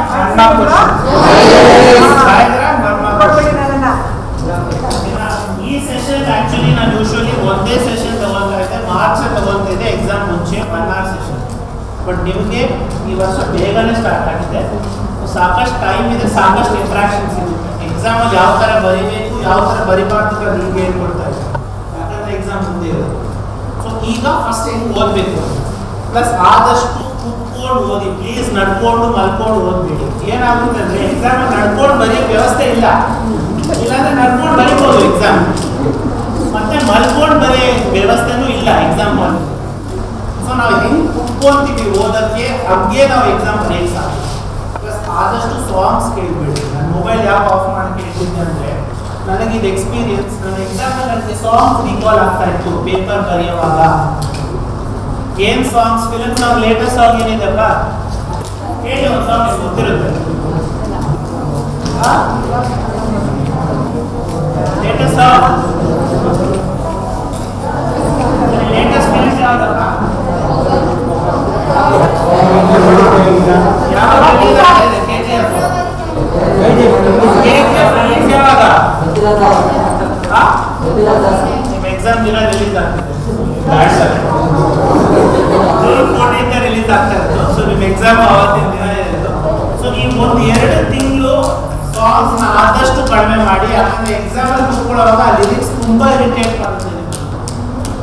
ಅದೇ ಸಾಂಗ್ ಓಡ್ತಾ ಇರುತ್ತೆ, ನೀವು ಏನೂ ಯೋಚನೆ ಮಾಡ್ತಿದ್ದೀರಿ ಆನ್ಸರ್ ಬರಿಬೇಕು ಅಂತ, ಆ ಆನ್ಸರ್ ಬರೋದಿಲ್ಲ ನಿಮ್ಮ ಮೈಂಡ್ಗೆ, ಆ ಸಾಂಗೇ ಸುತ್ತಾ ಇರ್ತದೆ. ಯಾಕಂದ್ರೆ ಸಾಂಗ್ ಬರೀತಿ ಅಂತ ಬರ್ಬಿಡ್ತೀರಿ ಫುಲ್ಲಾಗಿ. ಸೊ ಆದಷ್ಟು ಕಡಿಮೆ ಮಾಡಿ, ಅಂದರೆ ಕೇಳಲೇಬೇಡಿ ಅಂತ ಇಲ್ಲ. ಈಗ ಈ 1 ತಿಂಗಳು ಸ್ವಲ್ಪ 1-2 ಸಾಂಗ್ ಕೇಳಿ. ಮಾರ್ಚ್ ಜೂನ್ ಅಲ್ವಾ, ಮೇ ಅಲ್ಲಿ ಕ್ಲೋಸ್ ಮಾಡಿ ಸಾಂಗ್ಸ್ ಕೇಳಬೇಡಿ. ಆದಷ್ಟು ಎಕ್ಸಾಮ್ 1-2 ದಿನ ಮುಂಚೆ ಅಂತೂ ಕೇಳಲೇಬೇಡಿ. ಮತ್ತೆ ಫಂಕ್ಷನ್ಗಳು ಎಕ್ಸಾಮ್ 1 ತಿಂಗಳು ಮುಂಚೆ ಬೇಡ ಪ್ಲೀಸ್. ಎಷ್ಟೋ ಜನ ನೋಡಿದ್ದೀನಿ ಮದುವೆ ಎಷ್ಟು ಎಲ್ಲರೂ ಮದುವೆ ಹೋಗ್ತಾರೆ, ಮದುವೆಗೆ ಯಾವ ಮದುವೆನ ಹೋಗ್ಬೇಕು, ಪೇರೆಂಟ್ಸ್ ಕೇಳ್ಬಿಡಿ ಬೇಡ, ಸರಿನಾ. ಇನ್ ದಿಸ್ ಇಯರ್ ನಿಮ್ಮ ಹೆಲ್ತ್ ತುಂಬ ಮುಖ್ಯ. ನಾನು ಹೇಳ್ತಾ ಇದ್ದೀನಿ, ಈ ವರ್ಷ ಎಷ್ಟು ನಿಮ್ಮ ಮೈಂಡ್ ಮುಖ್ಯ ಅಷ್ಟೇ ನಿಮ್ಮ ಹೆಲ್ತ್ ತುಂಬ ಮುಖ್ಯ ಇದೆ. ಸೊ ನಿಮ್ಮ ಹೆಲ್ತನ್ನು ಕಾಪಾಡ್ಕೊಳ್ಳಿ. ಈ ವರ್ಷ ಎಕ್ಸಾಮ್ಗೆ ಹೆಲ್ತ್ ಇಲ್ಲ ಅಂದರೆ ನೀವು ಎಕ್ಸಾಮ್ ಬರೆಯೋಕ್ಕಾಗಲ್ಲ. ಸೊ 2 ವಿಷಯ, ಹೆಲ್ತ್ ಆ್ಯಂಡ್ ಮೈಂಡ್. ಮತ್ತೆ ಎಷ್ಟು ಜನಕ್ಕೆ ವಾಕಿಂಗು ಅಂಥದ್ದು ಏನಾದರೂ ಅಭ್ಯಾಸ ಇದೆ, ಏನೋ ಹಾಬೀಸ್ ಇದೆ, ಇದನ್ನು ಮಾಡ್ತೀನಿ, ಪೇಂಟಿಂಗ್ ಮಾಡ್ತೀನಿ, ಇದನ್ನು ಮಾಡ್ತೀನಿ, ಅದನ್ನು ಮಾಡ್ತೀನಿ, ಏನಿದೆ ಪೇಂಟಿಂಗ್, ಡ್ರಾಯಿಂಗ್. ಓಕೆ, 40 ಮಿನಿಟ್ಸ್ ಓದ್ತಿರಲ್ಲ, ಅದಾದಮೇಲೆ 10 ಮಿನಿಟ್ಸ್ ಗ್ಯಾಪ್ ತುಂಬ ಮುಖ್ಯ. ಆ 10 ಮಿನಿಟ್ಸಲ್ಲಿ ನೀವು ಆಟ ಆಡೋಕ್ಕೆ ಹೋಗ್ಬೋದು, ಡ್ರಾಯಿಂಗ್ ಮಾಡ್ಬೋದು, ಏನಾದರೂ ನಿಮ್ಗೆ ಇಷ್ಟ ಬಂದಿದ್ದು ಮಾಡ್ಬೋದು. ಓಕೆನಾ. ಬೋರ್ ಅನಿಸ್ತಾ ಇದೆ ಎಲ್ಲಾದರೂ ಬೇಡ ಸಾಕೋಣ ಅಂತ ಅನಿಸ್ತಾ ಇದೆಯಾ?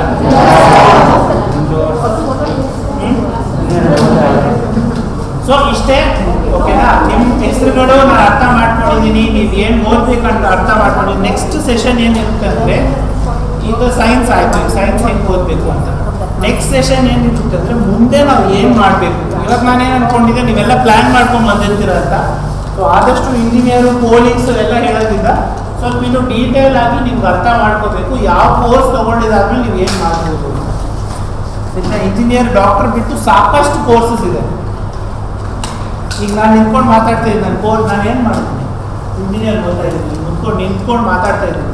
ಸೊ ನನ್ನ ಪ್ರೊಫೆಷನ್ ಏನು, ನಾನೇನು ಮಾಡ್ತಾ ಇದ್ದೀನಿ. ಯಾಕಂದರೆ ನನಗೆ 10th ಐಡಿಯಾ ಬಂದಿರಲಿಲ್ಲ ಅದಕ್ಕೆ ನಾನು ಇಂಥದ್ದು ಜನ ಹತ್ರ ಮಾತಾಡೋ ಅಂಥದ್ದು ಪ್ರೊಫೆಷನ್ ನನಗೆ ಇಷ್ಟ ಅಂತ. ಆವಾಗ ನಾನು ಅರ್ಥ ಮಾಡಿದರೆ ನಾನು ಮೀಡಿಯಾ ಆ್ಯಂಡ್ ಕಮ್ಯುನಿಕೇಷನ್ಸ್ ಮಾಡ್ತೀನಿ. ಆವಾಗ ನಾನು ಸೈನ್ಸ್ ತೊಗೊಂಡು ಇಂಜಿನಿಯರಿಂಗ್ ಮಾಡಿದೆ. ಇಂಜಿನಿಯರಿಂಗ್ ಆದಮೇಲೆ ಅರ್ಥ ಆಯಿತು this is not meant for me ಅಂತ. ಸೊ ನಿಮಗಿನ್ನೂ ಟೈಮ್ ಇದೆ, ತುಂಬ ಟೈಮ್ ಇದೆ. ಹೆಣ್ಮಕ್ಳು ಸ್ಪೆಷಲಿ ರೀಥಿಂಕ್ ಮಾಡಿ ಸಾಕಷ್ಟು ಕೆಲಸಗಳಿದೆ. ಇವತ್ತು ಒಂದು ಒಳ್ಳೆ ಸ್ಟಾರ್ ಹೋಟೆಲ್ ಶೆಫ್ಗೆ ಎಷ್ಟು ದುಡ್ಡು ಬರುತ್ತೆ ಗೊತ್ತಾ? ಒಂದು ಒಳ್ಳೆ 5 ಸ್ಟಾರ್ ಹೋಟೆಲಲ್ಲಿ ಶೆಫ್ಗೆ ಎಷ್ಟು ಸಂಬಳ ಇದೆ ಗೊತ್ತಾ? ಎಷ್ಟಿದೆ? ಎಷ್ಟಿರುತ್ತೆ ಗೊತ್ತಾ? ಒಂದು ಐಡಿಯಾ, 80ರಿಂದ 1 ಲಕ್ಷ ರೂಪಾಯಿ ದುಡಿತಾರೆ ಬರೀ ಅಡುಗೆ, ಏನು ಕೆಲಸ ಇಲ್ಲ. ಓಕೆನಾ? 80ರಿಂದ 1 ಲಕ್ಷ ರೂಪಾಯಿ. ಒಂದು ಡಾಕ್ಟರ್ಗೆ ಎಷ್ಟು ಸಲ ದುಡ್ಡು ಬರ್ತಾ ಇದೆ ಈ ನಡುವೆ? ಡಾಕ್ಟರ್ಗೆ ನೀವೇನೇನೋ ಕ್ಲಿನಿಕ್ಗಳಲ್ಲ, ಎಷ್ಟು ಸಂಪಾದನೆ? ಲಕ್ಷ್ಮೀ ಕ್ಲಿನಿಕ್ಕು, ಸುಧಾ ಕ್ಲಿನಿಕ್ಕು, ಎಷ್ಟು ಸಂಪಾದನೆ? ಎಷ್ಟು ಸಂಪಾದನೆ? 20ರಿಂದ 30ರಿಂದ ಮ್ಯಾಕ್ಸಿಮಮ್ 40,000 ಕ್ಲಿನಿಕ್ ಅಷ್ಟೇ. ಸೊ ಶೆಫ್ ಏನು 1 ಲಕ್ಷ ರೂಪಾಯಿ. ಯಾಕಂದ್ರೆ ಸ್ವಲ್ಪ ಬ್ರಾಡ್ ಆಗಿ ಯೋಚನೆ ಮಾಡಿ. ಎಷ್ಟು ಜನ ಓಲಾ ಊಬರ್ ಡ್ರೈವರ್ಸ್ನ ನೋಡಿದ್ದೀರ ಇಲ್ಲಿ? ಎಷ್ಟು ಸಂಬಳ?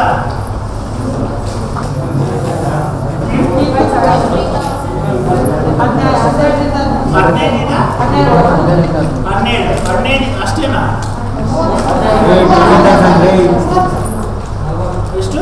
20,000, 20 to 40,000. ಒಂದು ಆರ್ಟಿಸ್ಟ್ ಸಂಬಳ ಎಷ್ಟು? ಒಂದು ಪೇಂಟಿಂಗ್ ಎಷ್ಟು ಮಾರ್ಬೋದು? 1 lakh ಮಾರ್ಬೋದಾ? ಸೊ ಯೋಚನೆ ಮಾಡಿ, ನಿಮ್ಮಲ್ಲಿರೋದು ಏನು ಯೋಚನೆ ಮಾಡಿ. ನಾನು ಏನು ಮಾಡ್ಬೇಕು ಅನ್ಕೊಂಡಿದ್ದೀನಿ, ನಾನು ಏನು ಮಾಡ್ತಾ ಇದ್ದೀನಿ, ಅದಕ್ಕೆ ನಾನು ಏನು ಮಾಡ್ಬೇಕಾಗಿದೆ. ಈ ಪ್ರಶ್ನೆ ಜೊತೆ ಈ ಸೆಷನ್ ಹೆಂಗೆ ಮಾಡ್ತಾ ಇದ್ದೀನಿ ಕೇಳಿಸ್ಕೊಳ್ಳಿ. ಲಾಸ್ಟ್ 10 minutes ಮಾತಾಡಬೇಡಿ. ನಿಮ್ಮಲ್ಲೇ ಈ ಒಂದು ಪ್ರಶ್ನೆ ಇವತ್ತಿಂದ ನಿಮ್ಮ ಮೈಂಡಲ್ಲಿ ಇಟ್ಕೊಳ್ಳಿ. ನಾನು ಏನು ಮಾಡಬೇಕು, ನಾನು ಏನು ಮಾಡೋಕ್ಕೆ ನನಗೆ ಚೆನ್ನಾಗಿ ಇಂಟ್ರೆಸ್ಟ್ ಇದೆ. ಓಕೆನಾ? ಎಷ್ಟು ಜನಕ್ಕೆ ಇಲ್ಲಿ ಮೆಕ್ಯಾನಿಕ್ ಅಂಗಡಿಗೆ ಹೋಗ್ತೀನಿ ಅಂತ ಹೇಳ್ತಾರಲ್ಲ, ಕೆಲವರು ಗ್ಯಾರಾಜ್ ಕಳಿಸ್ಕೊಡ್ತೀವಿ ಅಂತ ಹೇಳ್ತಾರಲ್ಲ. ಗ್ಯಾರಾಜ್, ಒಳ್ಳೆ ಗ್ಯಾರಾಜ್ ಎಷ್ಟು ದುಡ್ಡು ಕೊಡ್ತಾ ಇರ್ಬೋದು ಅನ್ಕೊಂಡು ಯೋಚನೆ ಮಾಡಿ. ಈಗ ಯಾರೋ ಶೋ ನಡೀತಾ ಇದೆಯಲ್ಲ, ಈ ಯಾರೋ ಶೋಗೆ ಮೆಕ್ಯಾನಿಕ್ ಇರ್ತಾರ ಫ್ಲೈಟ್ಗೆ, ಅಥವಾ ಸುಮ್ಮನೆ ಹೋಗ್ತಾ ಇರ್ತಾರೆ? ಮೆಕ್ಯಾನಿಕ್ ಎಷ್ಟು ಸಂಬಳಪ್ಪ?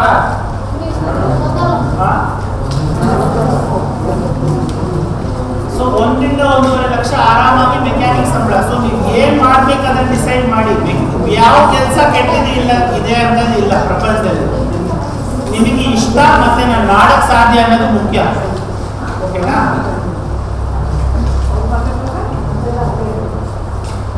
ಸೆಷನ್ ಇಂದ ನೀವು ತಗೋತೀರಾ? ನಾನು ಅಷ್ಟೇ.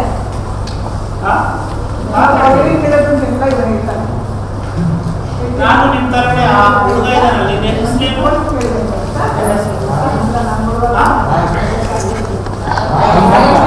ರಾಯಪ್ಪ ಕ್ಲಾಸಲ್ಲಿ ಲಾಸ್ಟ್ ಬೆಂಚಲ್ಲಿ ತರಲೆ ಹುಡುಗ ಅಲ್ವಾ? ತರಲೆ ಜಾಸ್ತಿ ಮಾಡ್ತೀಯಲ್ವಾ? ಹೌದಾ ಇಲ್ವಾ? ಎಸ್ ಎಷ್ಟು ಹುಡುಗಿರು ಎಸ್ ಇಲ್ವಾ? ಸೊ ಲಾಸ್ಟ್ ಬೆಂಚ್ ಇರೋರು ಫಸ್ಟು ಒಂದು ಪೊಟೆನ್ಷಿಯಲ್ ಬಿಟ್ಬಿಡಿ, ನಾವು ಪಾಸ್ ಆಗಲ್ಲ. ಲಾಸ್ಟ್ ಬೆಂಚ್ ಅವ್ರು ತುಂಬ ಅದು ಥಾಟ್ ಮನ್ಸಲ್ಲಿ ಇಟ್ಕೊಂಡ್ಬಿಟ್ಟಿರ್ತೀರ. ನಾವು ಲಾಸ್ಟ್ ಬೆಂಚ್ ನಾವು ಖಂಡಿತ ಪಾಸ್ ಆಗಲ್ಲ ಈ ವರ್ಷ ಅಂತ. ಲಾಸ್ಟ್ ಬೆಂಚ್ ಸ್ಟೂಡೆಂಟ್ಸೇ ಮುಂದೆ ನಿಂತ್ಕೊಂಡು ಮಾತಾಡ್ತಾ ಇದ್ದೀವಿ. ನಾನು ಲಾಸ್ಟ್ ಬೆಂಚಲ್ಲೇ ಇದ್ದೆ. ಆಮೇಲೆ ಕಾಲೇಜ್ ಆದಮೇಲೆ ಬುದ್ಧಿ ಬಂತು, ಮುಂದೆ ಕೂತ್ಕೋಬೇಕಂತ. ಸ್ಕೂಲ್ ತನಕ last bench. So last bench, first bench ಏನೂ ಇಲ್ಲ. ಎರಡನೇ ಥಾಟ್ ಏನು ಅಂದ್ಕೊಂಡಿದ್ದೀರಿ ಗೊತ್ತಾ? ಎರಡನೇ ನಿಮ್ಮ ಬ್ಲಾಕೇಜ್ ಏನಿದೆ, ಜನ ಒಳ್ಳೆ ಸ್ಕೂಲಲ್ಲಿ ಓದ್ತಾ ಇದ್ದಾರೆ, ಅದಕ್ಕೆ ಅವ್ರಿಗೆ ಒಳ್ಳೆ ಮಾರ್ಕ್ಸ್ ಮಾಡ್ತಾರೆ. ಎಷ್ಟು ಜನಕ್ಕೆ ಅರ್ಥ ಆಗಿದೆ? ಒಂಚೂರು ಆಗಿದೆ ಕೈ. ಒಳ್ಳೆ ಸ್ಕೂಲಲ್ಲಿ ಓದಿದ್ರೆ ಒಳ್ಳೆ ಮಾರ್ಕ್ಸ್ ಬರುತ್ತೆ ಅಂತ ಕೈ ಎತ್ತಿ ನೋ ಪ್ರಾಬ್ಲಮ್. ಎತ್ತಿ ಕೈ ಎತ್ತಿ. ಓಕೆ, ಯಾಕಪ್ಪ? ಅವ್ರಿಗೇನು ಸ್ಪೆಷಲ್ ಸರ್ಕಾರ ಬುಕ್ ಮಾಡಿದೆಯಾ ಅಥವಾ ಸ್ಪೆಷಲ್ ಕ್ವಶನ್ ಪೇಪರ್ನ ಪ್ರೊವೈಡ್ ಮಾಡಿದ್ವಿ? ಫಸ್ಟ್ ನಿಮ್ಮ ಮೈಂಡಿಂದ ಈ 2 ವಿಷಯ, ನಾನು ಪಾಸ್ ಆಗಲ್ಲ ಅನ್ನೋದು ಎರಡನೇದು, ನಾನು ಚಿಕ್ಕ ಸ್ಕೂಲಲ್ಲಿ ಓದ್ತಾ ಇದ್ದೀನಿ, ನಾನು ಮುಂದೆ ಏನು ಒಳ್ಳೆ ಸ್ಕೋಪ್ ಇಲ್ಲ ಅನ್ನೋದು ತೆಗೀರಿ. ಸರಿನಾ? ಇವತ್ತು ನಿಮ್ಮ ಸ್ಟೇಜಲ್ಲಿ ಒಂದು ಕೂತಿದ್ರಲ್ಲ, ಏನಂದ್ರೆ ಅವರು ಎಷ್ಟು ದೂರ ನಡ್ಕೊಂಡ್ ಬರ್ತಾ ಇದ್ರು ಸ್ಕೂಲ್ಗೆ? 6-8 ಕಿಲೋಮೀಟರ್ ಎಲ್ಲಿ ಕೂತಿದ್ರು ಅವರು? ಸ್ಟೇಜ್ ಮೇಲೆ ಏನ್ ಕೆಲಸ ಕೂತಿದ್ರು ಅವರು?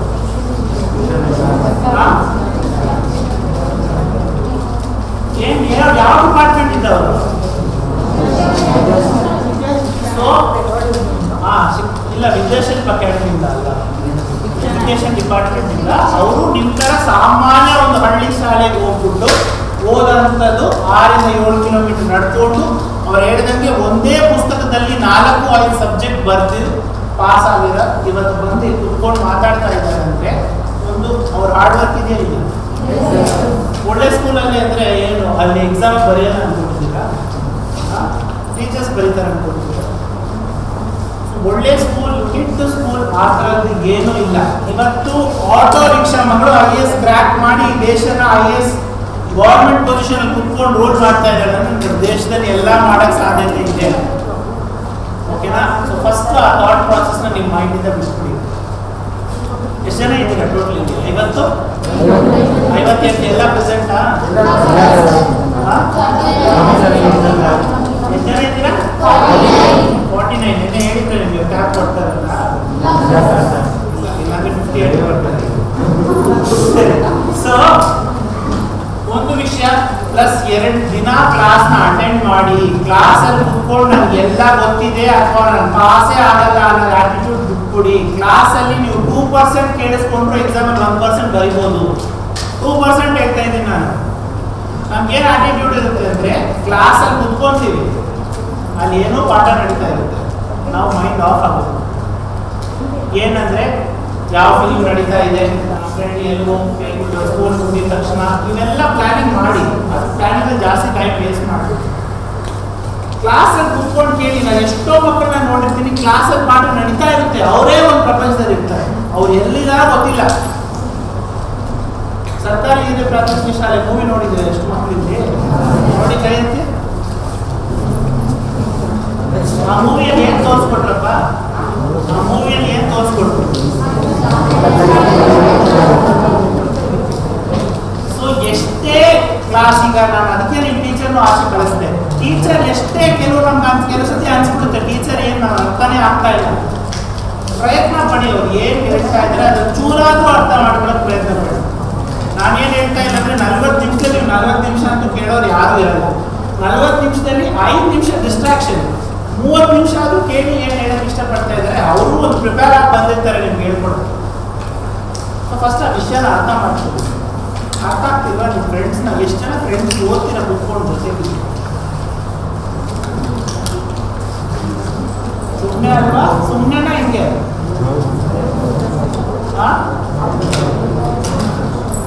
ಸೊ ಜೊತೆಗೆ ಓದ್ಬೇಕಂದ್ರೆ ಶಾಲೆಯಲ್ಲಿ ಕೆಲವು ಏನಾಗಿರುತ್ತೆ, ನಾನು ಮ್ಯಾಥ್ಸಲ್ಲಿ ತುಂಬ ವೀಕ್ ಇದ್ದೆ, ನನ್ನ ಫ್ರೆಂಡ್ಸು ಸೈನ್ಸಲ್ಲಿ ತುಂಬ ವೀಕ್ ಇದ್ದ. ನಾನು ಸೈನ್ಸಲ್ಲಿ ಬರ್ತಾ ಇತ್ತು, ಅವ್ನು ಮ್ಯಾಥ್ಸ್ ಬರ್ತಾ ಇತ್ತು. ಜೊತೆಗೆ ಕುತ್ಕೊಂಡು ಅರ್ಥ ಮಾಡ್ಕೊಂಡ್ವಿ ಅಷ್ಟು.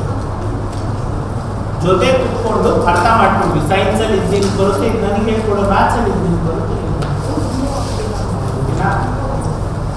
ಸೊ ಇಷ್ಟು ಏನೇನು ಪಾಯಿಂಟ್ಸು ಯಾರಾದರೂ 3 ಜನ ಹೇಳ್ಬಿಡ್ತೀನಿ, ನಾವು ಯಾರಂತ ಗೊತ್ತಿಲ್ಲ, ನೀವೆಂತ ಹೇಳಬೇಕು. ಓಕೆನಾ? ಏನು ಹೇಳಬೇಕು? ಏನು ಹೆಸರು? ಮಾಸ್ ತೆಗಿ, ಪರವಾಗಿಲ್ಲ, ಏನಾಗಲ್ಲ. ಹಾಂ ಹಾಂ, ಮೈಕ್ ಕೊಡ, ನಾನು ಕೇಳಿಸ್ತಿದ್ದೆ. ಹೇಳು, ಏನೇನು ಹೇಳ್ಕೊಟ್ಟೆ ನಾನು ಇವತ್ತು?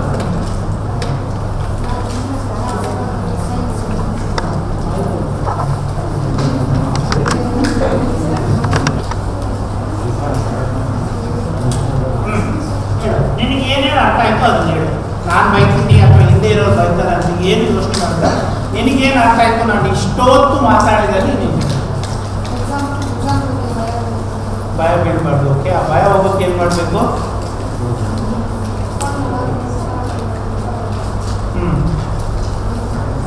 ಆಮೇಲೆ ಪರವಾಗಿಲ್ಲ, ಸೈನ್ಸಲ್ಲಿ ಏನು ಮಾಡಬೇಕು? ಹೆದರ್ಕೋಬೇಡ, ನಾನು ಏನು ಮಾಡಲ್ಲ, ಹೆದರ್ಕೋಬೇಡ, ಆರಾಮಾಗಿ ನಿನಗೆ ಎಷ್ಟು ಅರ್ಥ ಆಯ್ತು ಅಷ್ಟು.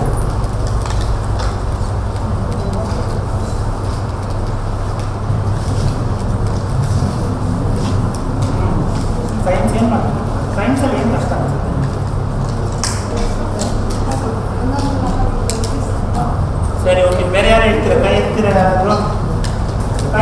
ಸರ್ ಏನಂತಂದರೆ ಎಕ್ಸಾಮ್ಗೆ ಭಯಪಡಬಾರ್ದು, ಮತ್ತು ನಾವು ಇಂಗ್ರೀಡಿಯೆಂಟ್ಸ್ ನಾವು ಹೋಗುವಾಗ ನಾವು ಪಾಸ್ ಆಗಲ್ಲ ಅನ್ನೋದನ್ನ ಮನಸ್ಸಲ್ಲಿ ಇಟ್ಕೊಬಾರ್ದು. ಮತ್ತು ನಮಗೆಲ್ಲ ಬರುತ್ತೆ, ನಾವೆಲ್ಲ ಕಲ್ತ್ಕೊಂಡಿಲ್ಲ ಅನ್ನೋ ಚಂದ ನಮ್ಗೆ ಇರಬಾರ್ದು. ಮತ್ತು ಏನಂತಂದರೆ ದಿನ ಡಯಾಗ್ರಾಮ್ಸು, ಕ್ವಶನ್ ಆನ್ಸರ್ಸು, ಪ್ರೇಯರ್ ಫಸ್ಟ್ ಮಾಡಿ ಅದನ್ನೆಲ್ಲ ಸ್ಟಾರ್ಟ್ ಮಾಡಿಬಿಟ್ಟು ಓದೋದಕ್ಕೆ ನಡ್ಕೊಂಡು ಓಡಾಡೋದು, ನಡ್ಕೊಂಡು ಓದೋದು, ಅದಕ್ಕಿಂತ ಕುತ್ಕೊಂಡು ಓದೋದು ಒಳ್ಳೆಯದು. ಓಕೆ, ಎಷ್ಟು ಮಾರ್ಕ್ಸ್ ಬಂದಿತ್ತು ಲಾಸ್ಟ್ ಚೆನ್ನಾಗಿ ಓದ್ತೇ ಇಲ್ಲ ಬೇರೆಯವ್ರು ಹೇಳಿ ಚೆನ್ನಾಗಿ ಓದ್ತಲ್ಲ, ಅದಕ್ಕೆ ಅವರು ನಾನು ಹೇಳಿದ್ಕಿಂತ ಜಾಸ್ತಿ ಪಾಯಿಂಟ್ಸ್ ಇರ್ಬೋದು. ಆಮೇಲೆ ಹಾಂ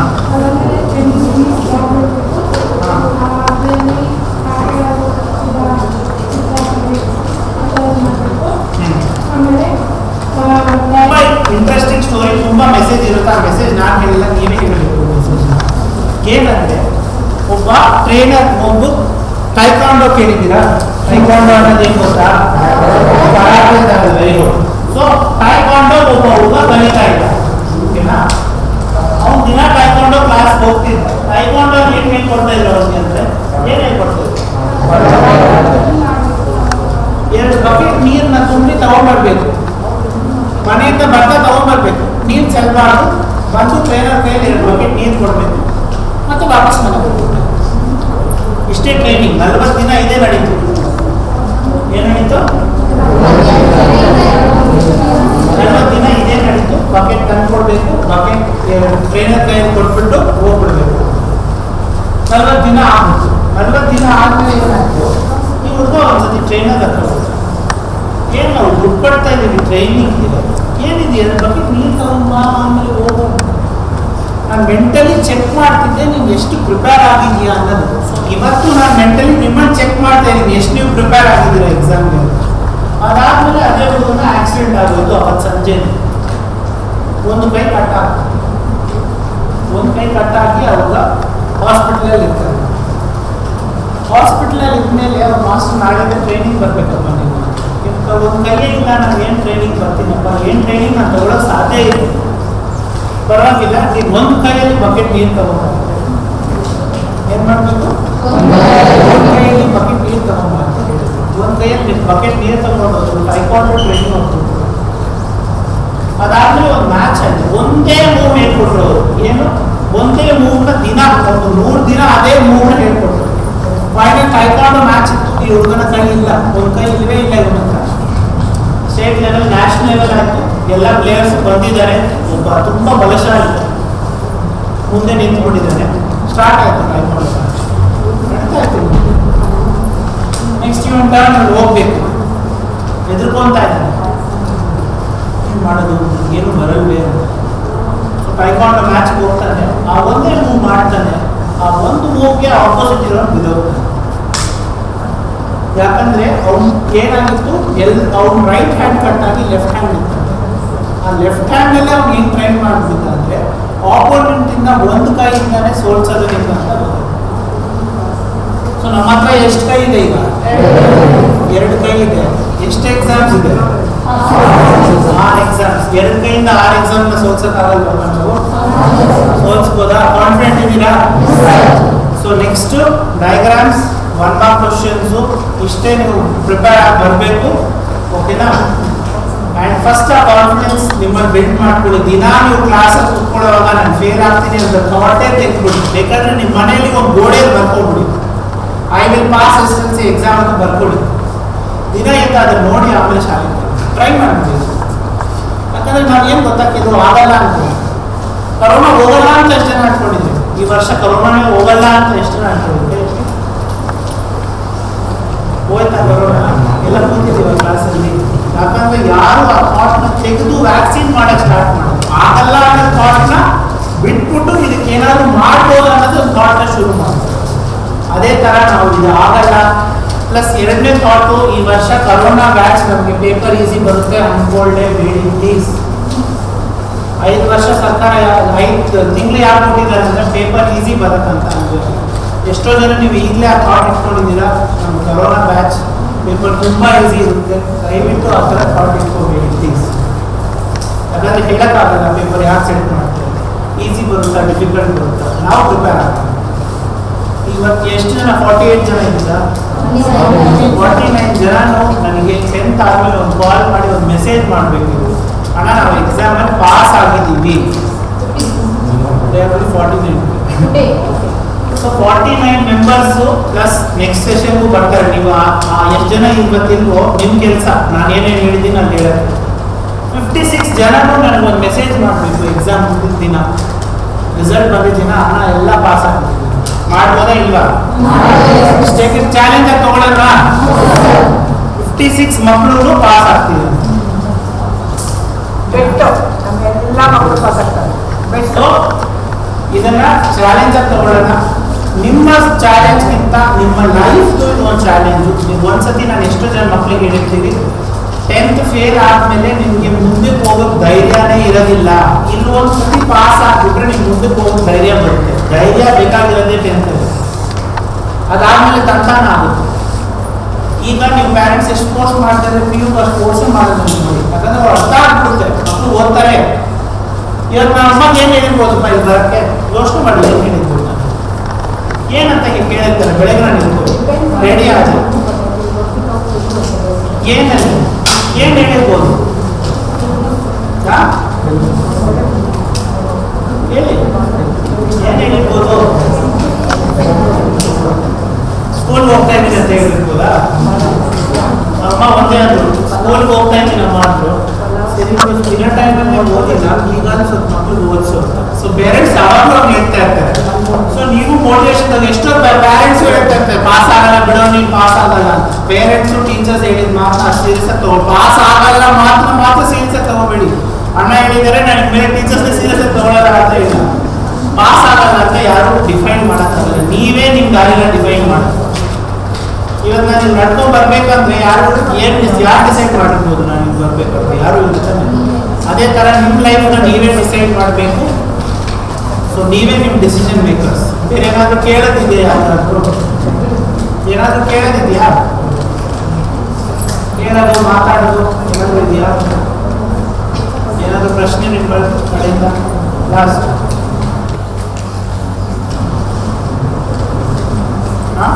ಎಲ್ಲರೂ ನೋಡಿದಿರ ನನ್ನನ್ನ?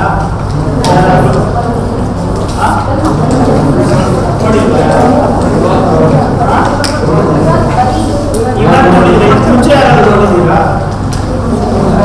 ನಿಮ್ಮ ಸ್ಕೂಲಲ್ಲಿ ಹೈಸ್ಕೂಲ್ 8th 7th ಇದೆಯಾ? ಪ್ರೈಮರಿ ಎಲ್ಲ ನೋಡಿದ್ರು. ಯಾವ ಸ್ಕೂಲ್? ಸ್ಕೂಲ್ ಅದಕ್ಕೆ ನೋಡಿಲ್ಲ. ಓಕೆ, ಸೊ ಇಷ್ಟು ಚಾಲೆಂಜ್ ತಗೊಂಡು ಮಾಡಿ. ಪಕ್ಕ ನೆಕ್ಸ್ಟ್ ಮಂತ್ ಸಿಗೋಣ. ನಿಮ್ಗೆ ಏನಾದ್ರು ನಮ್ಮ ಕಡೆಯಿಂದ ಹೆಲ್ಪ್ ಬೇಕಾಗಿದೆಯಾ? ಬೇಕಾಗಿದೆ ಏನಾದ್ರು? ಎಷ್ಟು ಜನ ಟ್ಯೂಷನ್ಗೆ ಹೋಗ್ತಾ ಇದ್ದೀರಾ? ಟ್ಯೂಷನ್ ಯಾವ ಟ್ಯೂಷನ್ ಹೋಗ್ತೀರಮ್ಮ? ಯಾವ ಟ್ಯೂಷನ್ಗೆ ಹೋಗ್ತೀರಾ? ಎಲ್ಲಿ ಹೋಗ್ತೀರಾ? ಧೈರ್ಯವಾಗಿ ಹೇಳಿ, ಯಾವ ಟ್ಯೂಷನ್ಗೆ ಹೋಗ್ತೀರಾ? ಹೇಳಿ, ಮಾರ್ಕ್ಸ್ ಬರೋದಿಲ್ಲ. ಅಲ್ಲಿ ಸ್ಕೂಲ್ ಯಾವ ಸ್ಕೂಲ್ ಟ್ಯೂಷನ್ಗೆ ಹೋಗ್ತೀರಾ? ಬೇರೆ ಟ್ಯೂಷನ್ಗೆ ಯಾರು ಹೋಗಲ್ಲ? ನಿಮಗೆ ಹೆಲ್ಪ್ ಬೇಕಾದ್ರು ಎಕ್ಸಾಮ್ಗೆ ಯಾವ ಥರ ಮಾಡ್ಕೊಂತೀರಿ? ಈಗ ಕೆಲವು ಟ್ಯೂಷನ್ಗೆ ಹೋಗ್ತೀರಾ, ಪ್ರಶ್ನೆ ಕೇಳ್ತೀರಿ, ನೀವೇನು ಮಾಡ್ತೀರಾ? ಡೌಟ್ ಏನಾದರೂ ಇದೆ ಓದೋವಾಗ ಯಾರು ಕೇಳ್ತೀರಾ? ಟ್ಯೂಷನ್ ಮಾಡೋಣ, ಬೇರೆಯವ್ರು ಯಾರು ಕೇಳ್ತಾರೆ?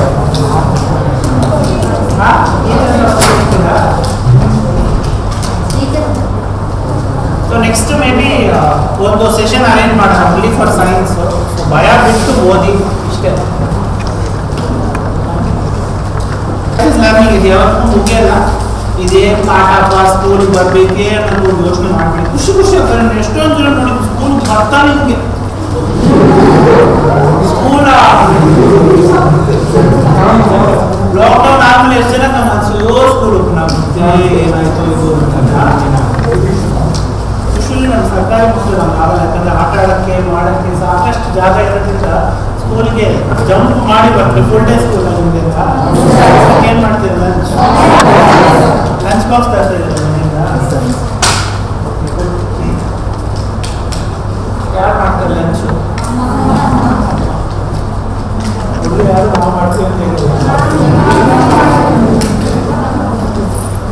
ಟೈಮ್ ಪಾಸ್ ಮಾಡ್ತಾ ಇದ್ದೀವಿ.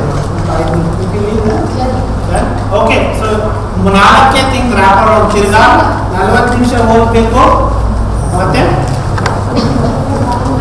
ಬ್ರೇಕ್ ತಗೊಂಡು ಹೋಗ್ಬೇಕು, ಡಯಾಗ್ರಾಮ್ ಪ್ರಾಕ್ಟೀಸ್ ಮಾಡಿ, 4 ಕ್ವಶನ್ಸ್ ಪ್ರಾಕ್ಟೀಸ್ ಮಾಡಿ. ಇಷ್ಟೇ.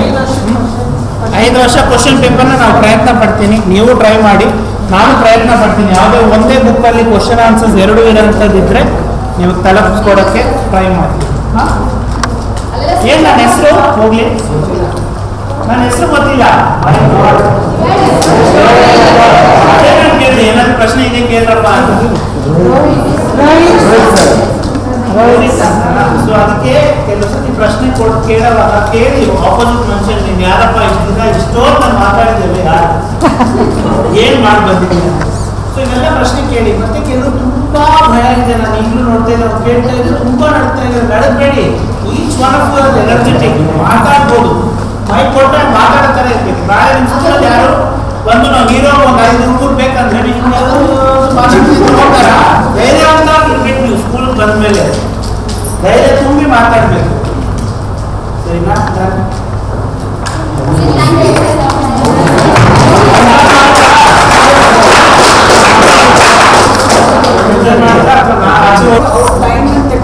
ನಿಮಗೋಸ್ಕರ ಅಂತ ಬಂದಿದ್ದಾರೆ ಅಲ್ವಾ?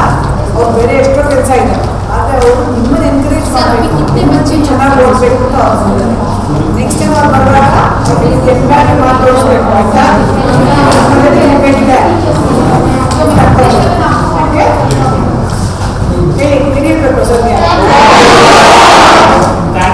ಲೌಡಿಂದಾನೆ ಅರ್ಥ ಆಯ್ತು, ನಿಮ್ಗೆಲ್ಲ ಅರ್ಥ ಆಗಿದೆ. It's all together pass. ನಾನು ನಿಮ್ಮ ಜೊತೆಗೆ ಈ ಜರ್ನಿಯಲ್ಲಿ ಬರ್ತೀನಿ. ಒಂಥರ ನನಗೂ ಎಕ್ಸಾಮ್ ಆಗುತ್ತೆ, ನಿಮ್ಗೆ ಎಕ್ಸಾಮ್ ಆಗೋದಿಲ್ಲ. So together let's pass. ನೀವು ಪಾಸ್ ಆದರೆ ನಾನು ಪಾಸ್ ಆದಂಗೆ, ಇಲ್ಲಾಂದ್ರೆ ನಾನು ಈ 4 ಸೆಷನ್ ಫೇಲ್ ಆಗುತ್ತೆ.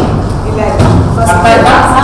ಸೊ ನೀವೆಲ್ಲರೂ ಪಾಸ್ ಆದ್ರೆ ನಾನು ಪಾಸ್ ಆದಂಗೆ. ಇಷ್ಟು ದಿನ ನಾನು ಬಂದು ಹೇಳ್ಕೊಡ್ತೀನಲ್ಲ, ನಾನು ಪಾಸ್ ಆದಂಗೆ. ನೀವೆಲ್ಲರೂ ಪಾಸ್ ಆದ್ರೆ ನಾನು ಪಾಸ್ ಆಗ